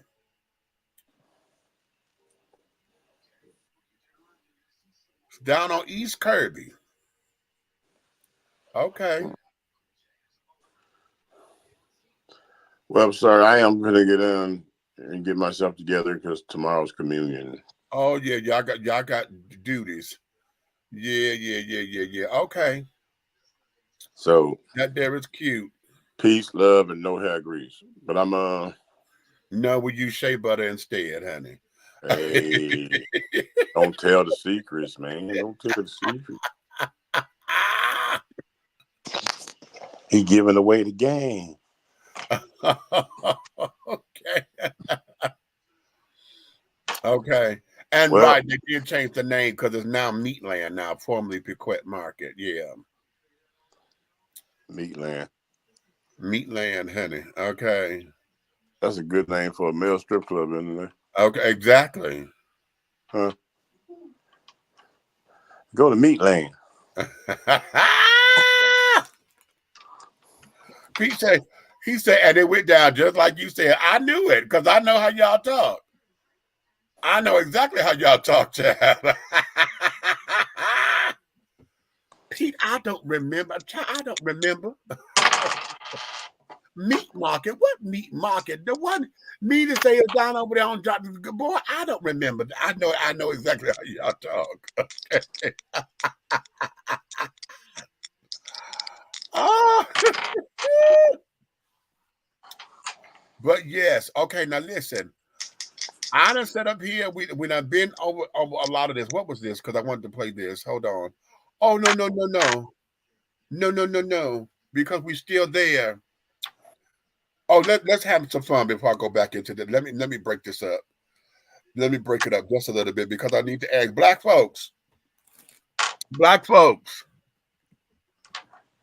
why do we think that if we get into a fight with a white person, honey, it's an automatic win?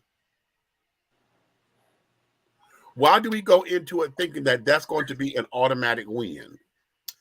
Men folk, why is it that you think it's going to be an automatic win when you go into battle with a sissy or a queen or somebody from the Rainbow Tribe? Go ahead. Okay, let me answer the first one about the octoroon, nectarine, non-melatonin. The reason that they feel that way when they go into the opposition and some type of tyranny against the Caucasian male is, even with the female on female, they feel as though we owe them 400 years worth of ass whoopings. So it's a reflex, basically. So it's really a reflex. It's like, I'm not whooping your ass because of what you just did. I'm whooping your ass for what your ancestors did. Okay. Okay, so I feel like I've already whooped your ass because it's our turn. So that's why they feel that way. Very interesting. Well, okay, look at this. Oh, shit! Oh, shit! Oh, shit! Y'all wildin'! Y'all wildin'! Oh, shit! Oh, shit! Oh, shit! Ah! Right. See, let me tell you something about. You see that white woman that was throwing them haymakers? Yeah. It's obvious that she has been partaking in the chocolate penal system, right?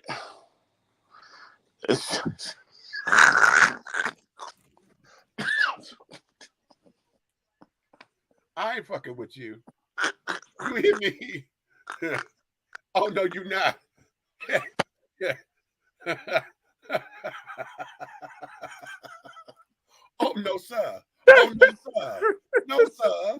No, sir. Okay. I'm not gonna even look at you. I'm not looking at you. The rhythmic swing of her stroke, it had Motown in it every time with the overhead. It was like the way you do the things you do. Boom. Right. So, okay. Yeah. Now, to answer the question about navy blue and black meets rainbow. Okay. Yeah. Okay. All right. What happens is a heterosexual man. Mm-hmm. And Naomi Buck calling you. Doing it again. So what happens is The heterosexual male, he runs up. May I demonstrate? Please do. Okay. He says, "Hey, you sissy faggot, I will beat your come on, I will beat your." Well, I just scratch your eyeballs out. You don't want to bring it on, motherfucker, bring it on. And then he run up and bow. Yeah, what you think about that? I thought that you was a sissy and you hit like a punk. I'm not the sissy. And then I see all of a sudden it switch up, see? And at this point, it's like, it was at this moment you forgot that nigga was born a man. And still a man. Yeah, and you know what? And thank God I have not had a lot of fights, but I've had enough. Okay, I've had enough. Hey, do this. Ain't nobody doing that. Ain't nobody doing that. Ain't nobody doing that. No, but you know what? My hands, I still consider that amongst the folks that I've had to fight, my hands were still kind of small. Yeah, no, nobody's doing that. No. Okay, so, but what happened, and this is like before my voice started to drop and everything, and before I was able to have my little radio voice and all of that. And even now, you know, because of I talk with my hands and this, that, and the other, my diction is that way, and I'm very dramatic when I talk. All of those things, a lot of folks felt as though it was going to be easy. And I don't like to fight. So it was always, okay, no, you know, okay, stop now. You know, I was that girl. Okay, girl, would you, somebody get him? Please get him. Okay. But when I had my feel, and I'm like, okay, all bets are off. Then it became, now everybody's looking at me like I'm in the wrong. And that's when I whoop everybody's ass. No. But you got to remember me. Let's get back to the subject that you love so much. What's that? Masculinity. What you say? The subject that you love. That you love so much. So much. So here it is. A heterosexual man does not want to gamble his masculinity and lose in a public fight to a homosexual man. Oh, darling. That carries the bottom spirit.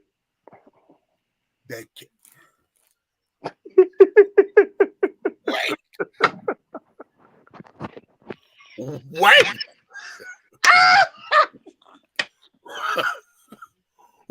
Wait. Oh. Oh.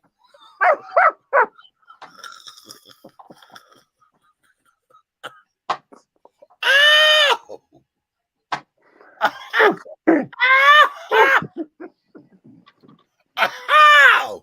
Wait! Oh, dear God, today. Oh, that was good. Oh, that's real good. The bottom spirit. Right.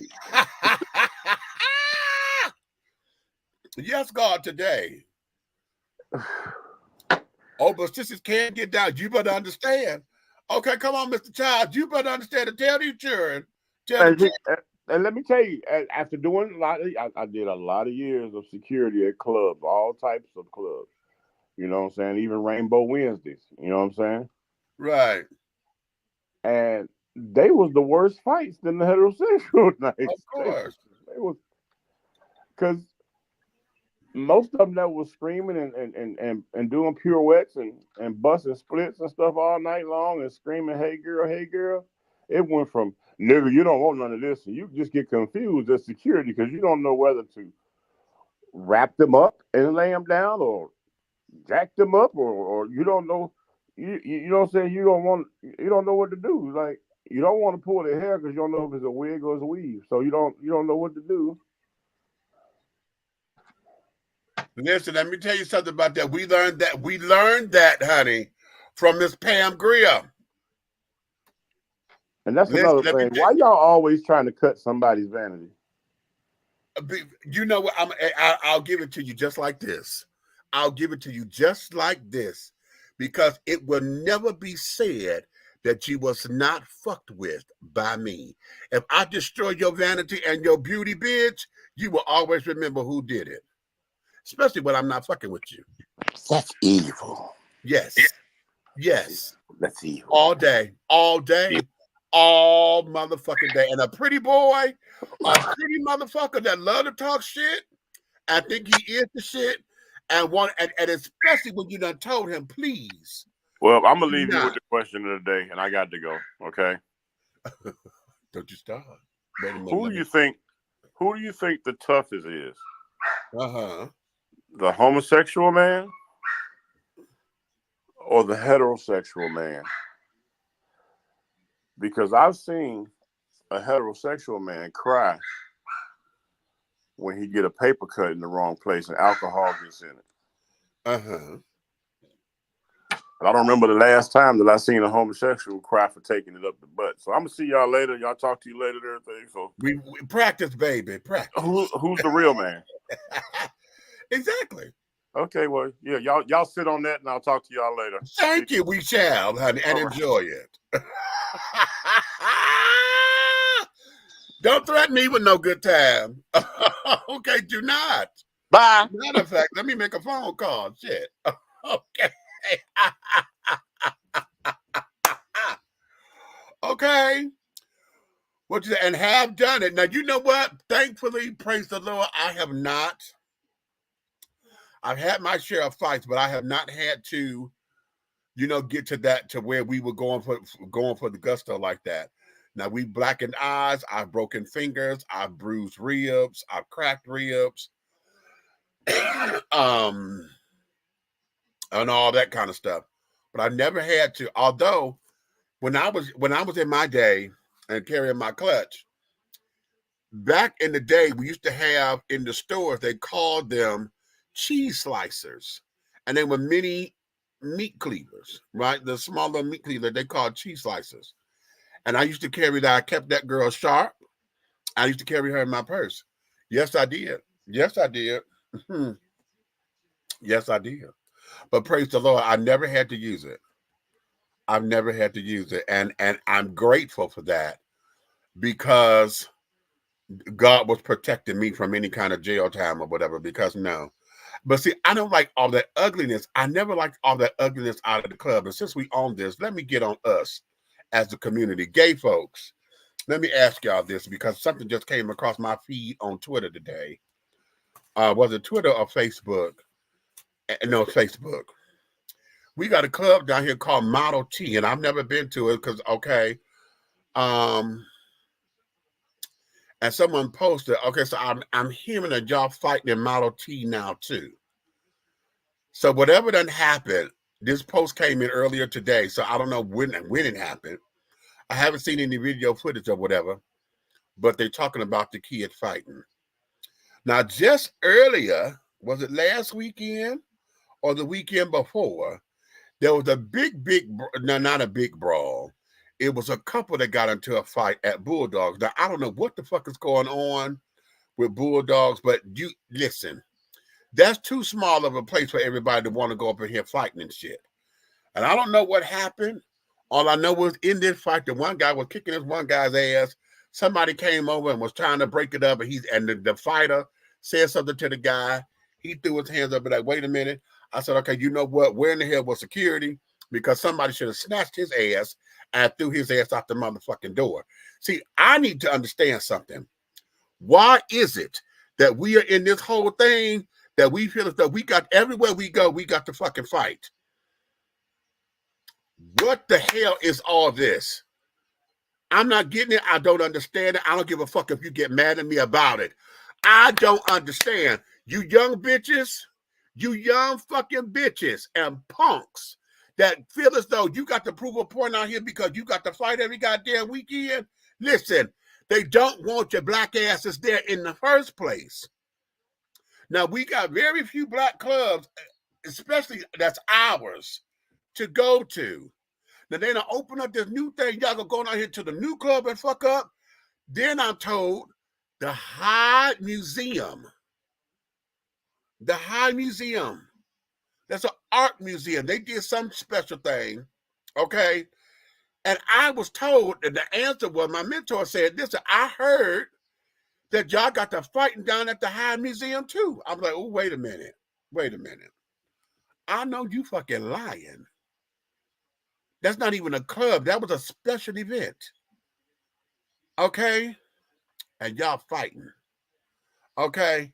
Right. You remember that Leave It to Cleaver. Ha. Okay? I'm trying to understand this. And where is my generation? Where are the gatekeepers? Where are the mothers of the houses and the fathers of the houses and carrying on? Why are we not putting an end to this, or at least making this an isolated incident? Okay? See, what we are doing, we are showing the world that we are nothing more than fucking gangs. All you houses and shit that want to go battling with fisticuffs instead of battling on the floor, on the dance floor, or on the walkway and at the balls and carrying on. Y'all want to go to fighting and shit. Why? Y'all trying to prove how much man you are? Bitch, fuck that shit. Fuck all that shit. And I need to understand what the fuck it is. And how come you out of town bitches want to come and start shit? You out of town bitches want to come everywhere and think that don't nobody know your ass and then you want to go back home. No, fuck that. I need to know, Rainbow, what the fuck are we sitting up there saying to everything in the world? Y'all mad because of what? What the hell is going on? And how come ain't nobody else sit up there? Nobody else is being as vocal about it as possible. Because I tell you what, see, I don't go out like I used to, bitch. I was a 7-day-a-week bitch. Every place there was a club of Demetrius was there. When I started going out, bitch, I was there. You understand? I was there. Because it was new, it was exciting, it was all of that. And I stayed out on the dance floor for the most part. I wasn't going there looking for no man. I wasn't mad that my man saw somebody. I wasn't fucking in the bathrooms. It wasn't none of that. I wasn't trying to get high. And I wasn't trying to talk about no damn drag queen and this, that, and the other. It was none of that. I went out to go have a good time. Okay? All you bitches that want to come into town and fuck some shit up, fuck all of you, because you need your asses whooped, and you need a real ass whoop with a belt on a naked ass and beat your goddamn ass. I'm so sick of this shit. I'm so sick of this shit. Now, I'm not saying that you ain't gonna have no beef. I don't care about the reading sessions and carrying on. Okay, that's gonna happen because that's what we do. But all this damn fighting and shit to where y'all about to jeopardize the club itself, if y'all don't cut this bullshit out, if y'all don't cut this motherfucking bullshit out, they think that stuff is cute and that our culture, and that it is our culture, and it's not. We are royals, not degenerates. You better say that, Tony. Okay? And the elders are tired because you can't tell young people anything. You know what? Let me say this. Yes, the elders are tired. I'm one of them now. And I'm saying this so proudly because this is my birthday weekend. Y'all know this is my birthday season. All of y'all know this is my birthday season. I will be 54 on Monday the 4th. March 4th, honey, I would turn 50 at 8:45 a.m. would be the day and the time that I would turn 54 years of age. Okay? I have a whole slew of gay children. Okay, because I'm a mother of a house. And yes, it is exhausting. It is tiring. And yes, you have to let your kids live their own lives and carry on because they are adults and blase spleen. But at the same time, they ain't too old to get snatched by the coattail and be like, you know, you better sit your little ass down. And they need to understand consequences. See, that's what, and here's the other thing. And I think part of that is this. We live in this damn reality TV show type mentality. Okay? See, that's the difference between my generation and this one. We didn't have that whole reality show to where everything is being done and everybody got cell phones and we can record that shit in real time and go live with it and shit. We didn't have all this. Okay? So whatever happened, happened. If you missed it, you went at the club, bitch, it was gossip and it was talked about, honey.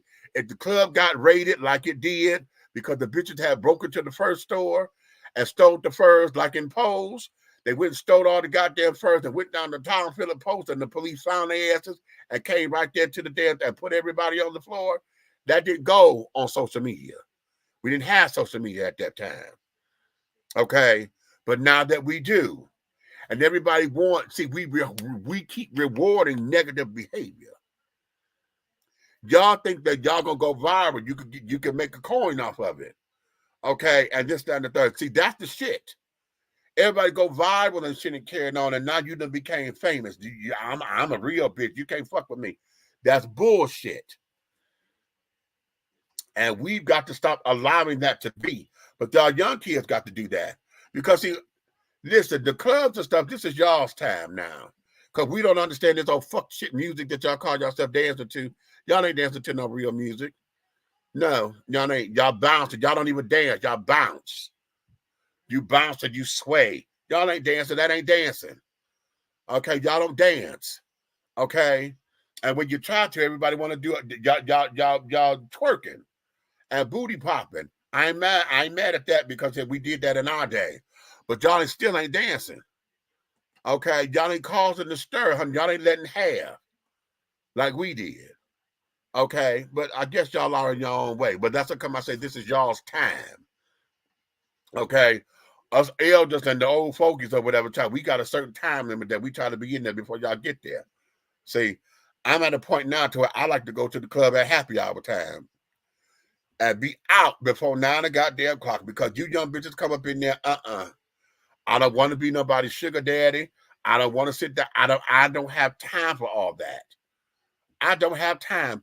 And I'm not looking for the fountain of youth. I'm not looking for no young man, no young boy that I can put on my arm and say, oh, I still got it. Okay. And that kind of bullshit. I ain't got time for all that. Okay. Now, it's not to say I won't welcome it because hell, damn. I guess all of my playmates are younger than me. One is closer to my age. Everything else is, yeah, they are younger than me. Okay. But I'm not going seeking out after that. Okay. I don't feel as though that my life is dependent upon that. I'm not one of these needy bitches that feel as though I need to have a man in my life. I'm not a thirsty bitch who feels as though I'm lonely and I just need to have some kind of companionship.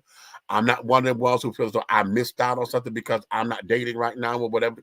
I'm not those things. And a lot of times, a lot of folks in my age bracket who still at the club like that feel that way, unless you're out of town.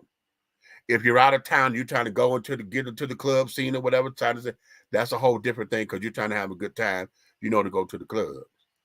Okay. But as far as being local, if you're not going someplace where you understand, number one, you understand the music. Number two, you around folks that's still in your age bracket or whatever, or at least close to, not necessarily you got to be around all the 20-somethings or whatever, but somebody up in there that's mature or whatever, if you feel as though that you got to have that to survive, then honey, something wrong with you. Something is wrong with you. And then you get up into these old fuck shit little ass, these petty ass little fights that can't on that mean nothing about nothing. It's all about status and control. Trying to make sure everybody know that you a bad bitch and all this old bullshit. If y'all don't cut that shit out, y'all ain't gonna be happy till we ain't got no place to go. Now, we just said earlier that we don't know how to invest in the black community and carrying on. Well, that's doubly important here with us, just the gays. Because the white gay children, honey, they let you in, but hell, they don't play the same kind of music that we do. They don't understand us culturally. So you go up in there, honey, hell, they don't want to be bothered with you. And if you're trying to go look for some dick or whatever for the night, you ain't gonna get it there. And if you do, then you are the flavor of the week or the month or the time of the day, because now you become fetishized for the most part. I'm not saying that interracial relationships don't work or whatever the case may be. I've been in one and carrying on. I'm just saying for the most part, and I'm generalizing, for the most part, you sit up there, you become the flavor of the motherfucking hour or the whatever. Because they have made you a fetish. They have in their head what they think is going to happen.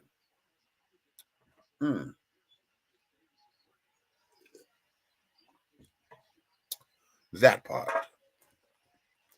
And y'all want to fight.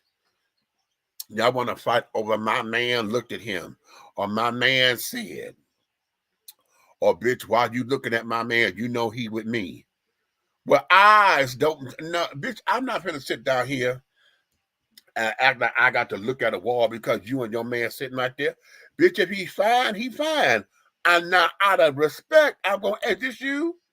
Yeah, I'm a high five you, bitch. Okay, bitch, you did that. Huh. That lets me know he's off limits because he's already spoken for. Now, check your motherfucking man. Because if you turn your back and he comes sniffing, bitch, that's out of my control. Sniffing, coughing, want to slide a number. Because that bitch crazy. And I don't know her like that. See, I'm conscious when I'm with my friends, those who mean something to me. A bitch I don't know, and your man comes sniffing, girl, I ain't got time for all that. I don't have time because I don't know if y'all in an open relationship, if you're paying, if you're all this other bullshit that we got going on. I don't know all that, and I don't care to know it. All I know is I gave you your property because you said he was yours. Now, if he don't respect it because he come tramping up after me, bitch, that's between you and him. They ain't got shit to do with me. They ain't got shit to do with me. Here? Especially if these words come out of his mouth. Oh, don't worry about that. I got that. I can handle that. Oh. That exonerates me from everything. Huh. And y'all want to fight over what? Over what? Over trade? Honey, trade is community property, baby. It's a trade. You're trading off. Trade. Huh? It's community penis. OPP, other people's penis. Other people's problems. Other people's personalities.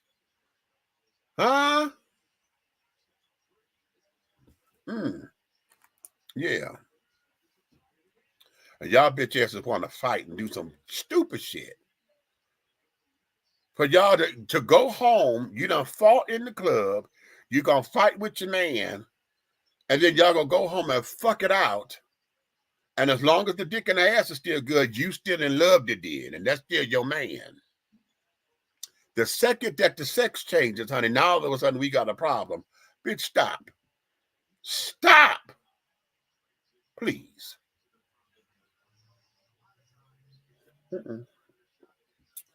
Ain't nobody got time for that shit. All right. Let me get to this last thing because I didn't do it last night. And I'm going to get on this Wendy Williams. I'm going to be quick about Miss Wendy. Because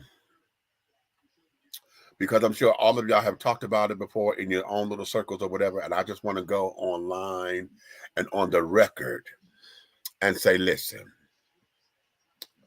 the documentary was extremely hard to watch. For the most part, I'm gonna put out here like this. We are seeing the beginnings of someone who may be transitioning soon if they do not take care of her and get her the help that she needs. Now, we already know that she's been diagnosed with this dementia. And what is it, aphasia or whatever it is? I don't know. I'm not saying it right.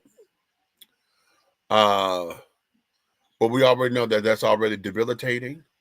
And we already know that as it progresses, that speech is going to be impaired or this, that, and the other. And eventually it will take her out of here. Now, for those who have been saying that, oh, it's the dementia that got her acting like that or this, that, and the other. No. If y'all paid attention to her and her career, Wendy has always been rude. That's part of her messiness. That's part of what made her Wendy Williams. Okay, it's how she talked to folks. And then, of course, she done got a little fame and some money behind it, too. So she got a little piece of power. Oh, honey, bitch, that's over. Okay. No. And as she's trying to run her own little entity and her business and carrying on, oh, bitch, stop. No, there is no safe place for anybody. So what we saw, what all that rudeness and carrying on, honey, that's her being her. And it had nothing to do with the liquor and the drink. It exacerbated because if she was drunk or whatever, it became more. it became a problem because now she's loaded and doing it. So it became worse. That was a hard documentary to watch. It was hard. And I'm gonna tell you the part that I thought that the saving grace part was her conversation with what's China Black's real name? Angela, because she don't go by China Black anymore. And I want to respect that because she's leaving that persona behind. But it was when she took that wig off and she said, "My real name is Wendy Hunter. I'm a mother. I've been divorced. I'm broke." Okay.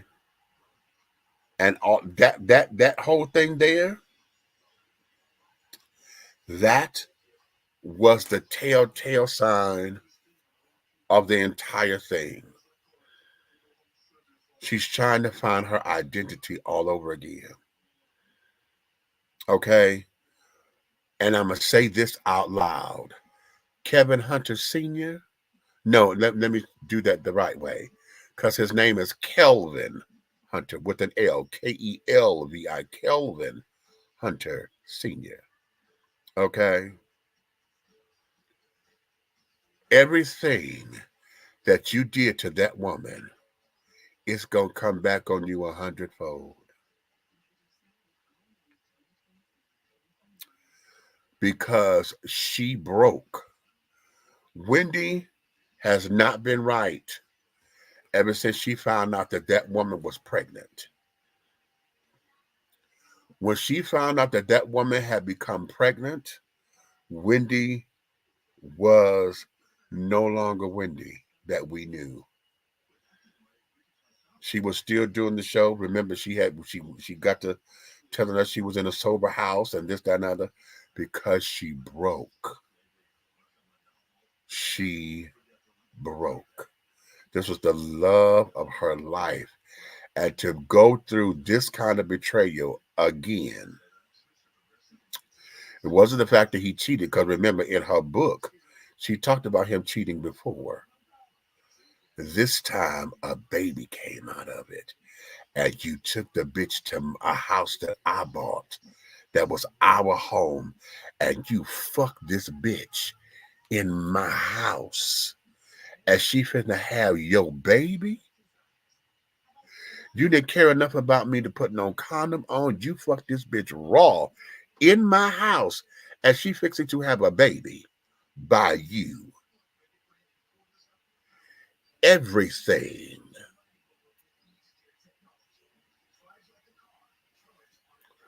Until you do right by her, which I don't even know if you can anymore. Until you do right by her, baby, everything that you put this woman through, every ounce of pain, every iota of a sleepless night, every waking moment that this woman had to sit down here and realize that your dick produced a child that's not hers, you would pay that 100-fold. Because to watch her go through all that on that screen, my God, today.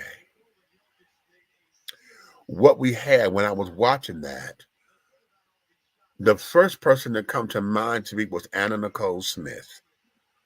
I just saw this top-heavy, titty-licious woman who became a spectacle for the world. And Anna Nicole was a dippy blonde, wanting to be loved. Her only crime was she wanted to be loved for real. She wanted to be loved for who she was. And she got caught up. Wendy wanted to be loved for who she was and who she is. She wanted to be the gossip columnist. She wanted to be the famous somebody, to where she's a household name. And that man broke her.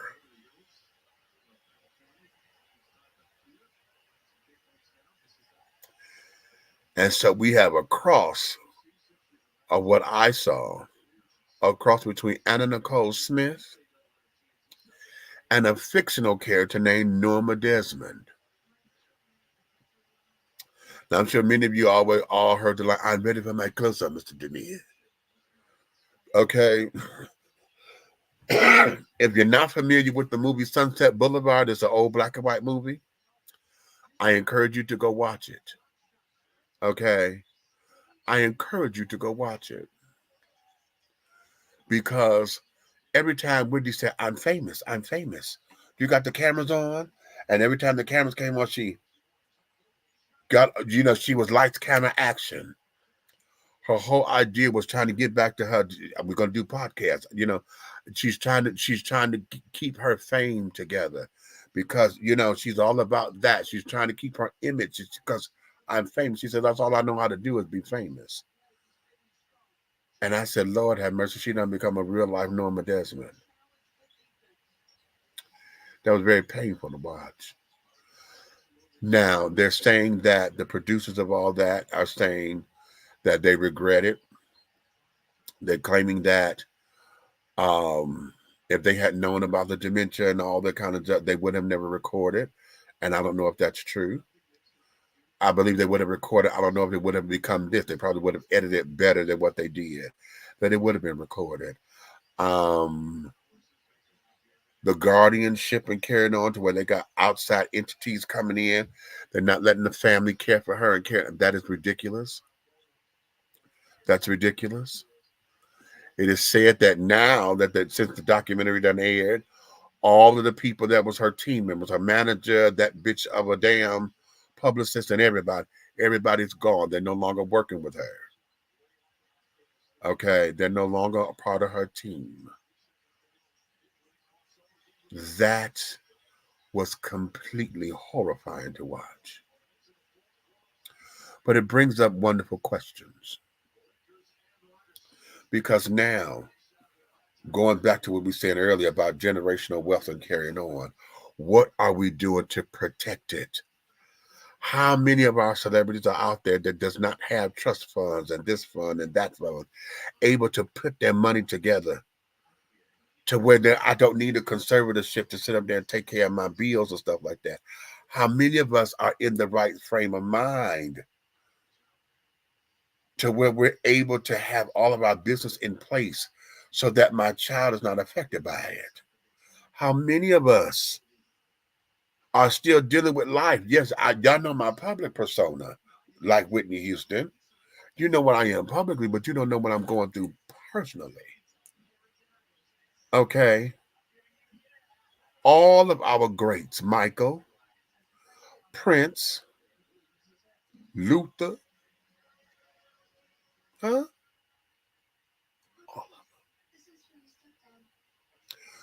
We don't know what their personal hell was, their personal demon, their everyday to day lives, because their job is to entertain us. That's the job. You know what it is to go to work. Those of you who are nurses, your job is to take care of the patients. Okay. How many of you go to work every day taking care of a patient and you're able to save that person's life?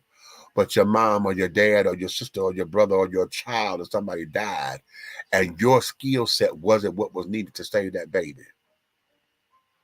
But yet you got to go to work every day to take care of somebody else.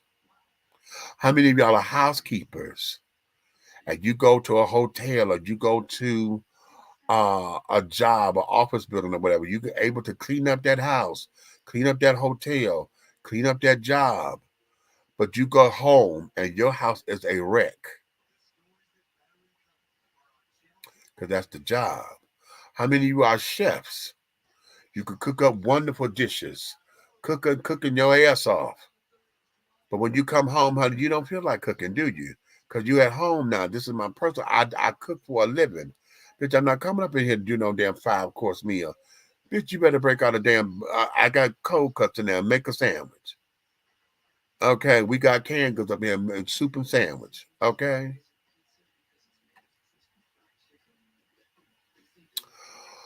But what happens when you're alone and you don't have the luxury of saying no to somebody else. You got to feed you. You got to clean up your own house. Okay, you got to cook your own food for you. So you make your own sandwich. Or better yet, you got, like, if you're like me, honey, you get whatever the quickest thing is, a big piece of candy, eating cookies and milk. Because I do this for a living. This is the job. All of that comes out of that.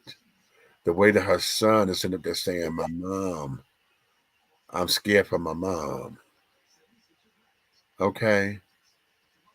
Everybody criticizing how he's spending money. The boy is 19. What do you think he's supposed to do or going to do? He's 19. Whether 8 and 7, somewhere between 17 and 19. He's a teenager. He threw, Mama told him, yeah, he could have a birthday party. Everybody mad because he spent $100,000. Well, she said yes. You could do whatever you want. She approved it.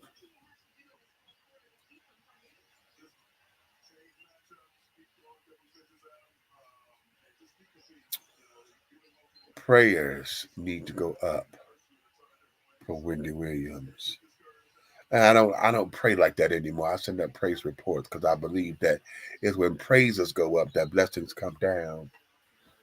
And my praise report is that she's able to at least go into remission with this. We're able to slow down the process so that she's able to reclaim her life and all these other ailments that she has.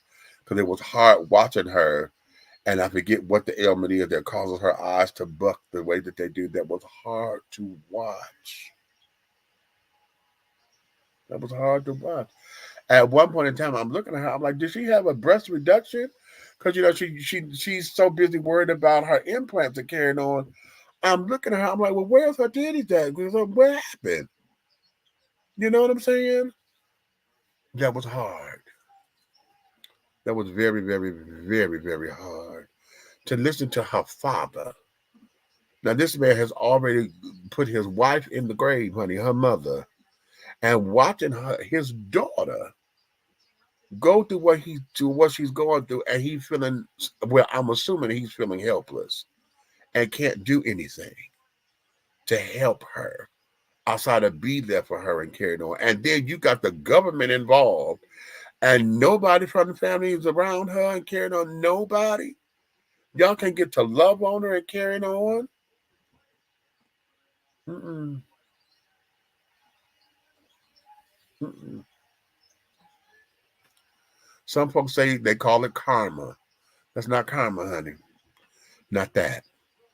The part of it that's karma is the way how we're talking about her in the news, because she made a living off of talk about everybody else's business. That part is the karma, because now you are the headline. You are the hot topic. Okay? That part is the karma. But everything about it, no. Mm-mm. We've been all asking the question, where is Wendy? And that should have been left as a rhetorical question.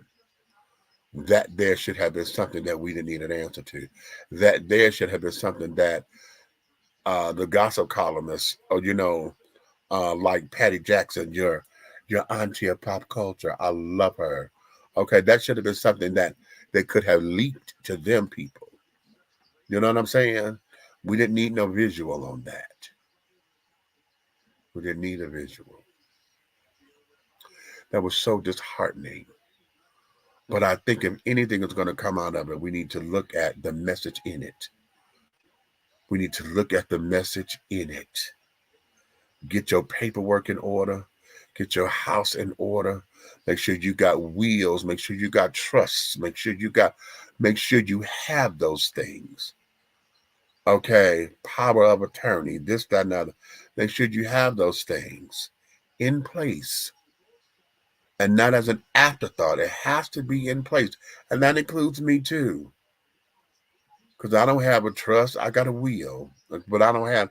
See, let me say this, because many of us would think, well, shit, I ain't got shit. I don't need no will. You need to write out what you want.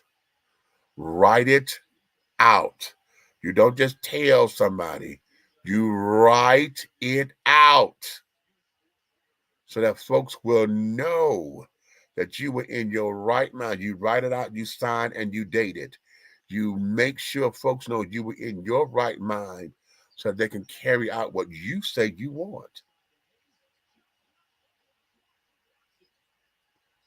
That's all there is. So, Wendy Williams, honey, yes, my darling, we want to see you come back and be on top again. But the reality of it is, honey, is that we all have to take that pill and realize that if you do come back, it's because God wants us to see the miracle working God that God is. Because we need to prepare for the fact that that documentary, honey, is probably the last time that we will see her in public. We need to prepare ourselves for that. But miracles do happen. And I'll leave that there. So having said all that, my darlings, okay. Having said all that, listen. You may finish all of your crumpets, my darling, because the tea has been dished. And you have been dishing tea, darlings, with Big Meech and the big guy ally, honey, old Minister Lavelle over there, okay? Now listen, if you love me like you say you do, honey, like, subscribe, share, okay, with any and all of your family and friends. Tell them to come up here and join me. But if you hate me, don't like what I said, want to neck roll and call me all kinds of hateful shit, you can tell all of your motherfucking enemies to come over here and to like, subscribe, and to share. Okay? Because I want you guys to understand this, is that everything that we're doing over here at 3 the Hard Way, the syndicate, everything that we're doing in any way, shape, style, form, and or fashion, everything that we're doing will move forward. All right? So until the next time, my darlings, you might get something out of me on tomorrow. I'm not promising, but you might. Okay? Depending on what hits me. All right? But until that time, honey, listen. Take care of yourselves. Be good to one another. Okay? Be good to one another. But remember, you are part of one another. Be good to you and each other. So on that note, my darlings,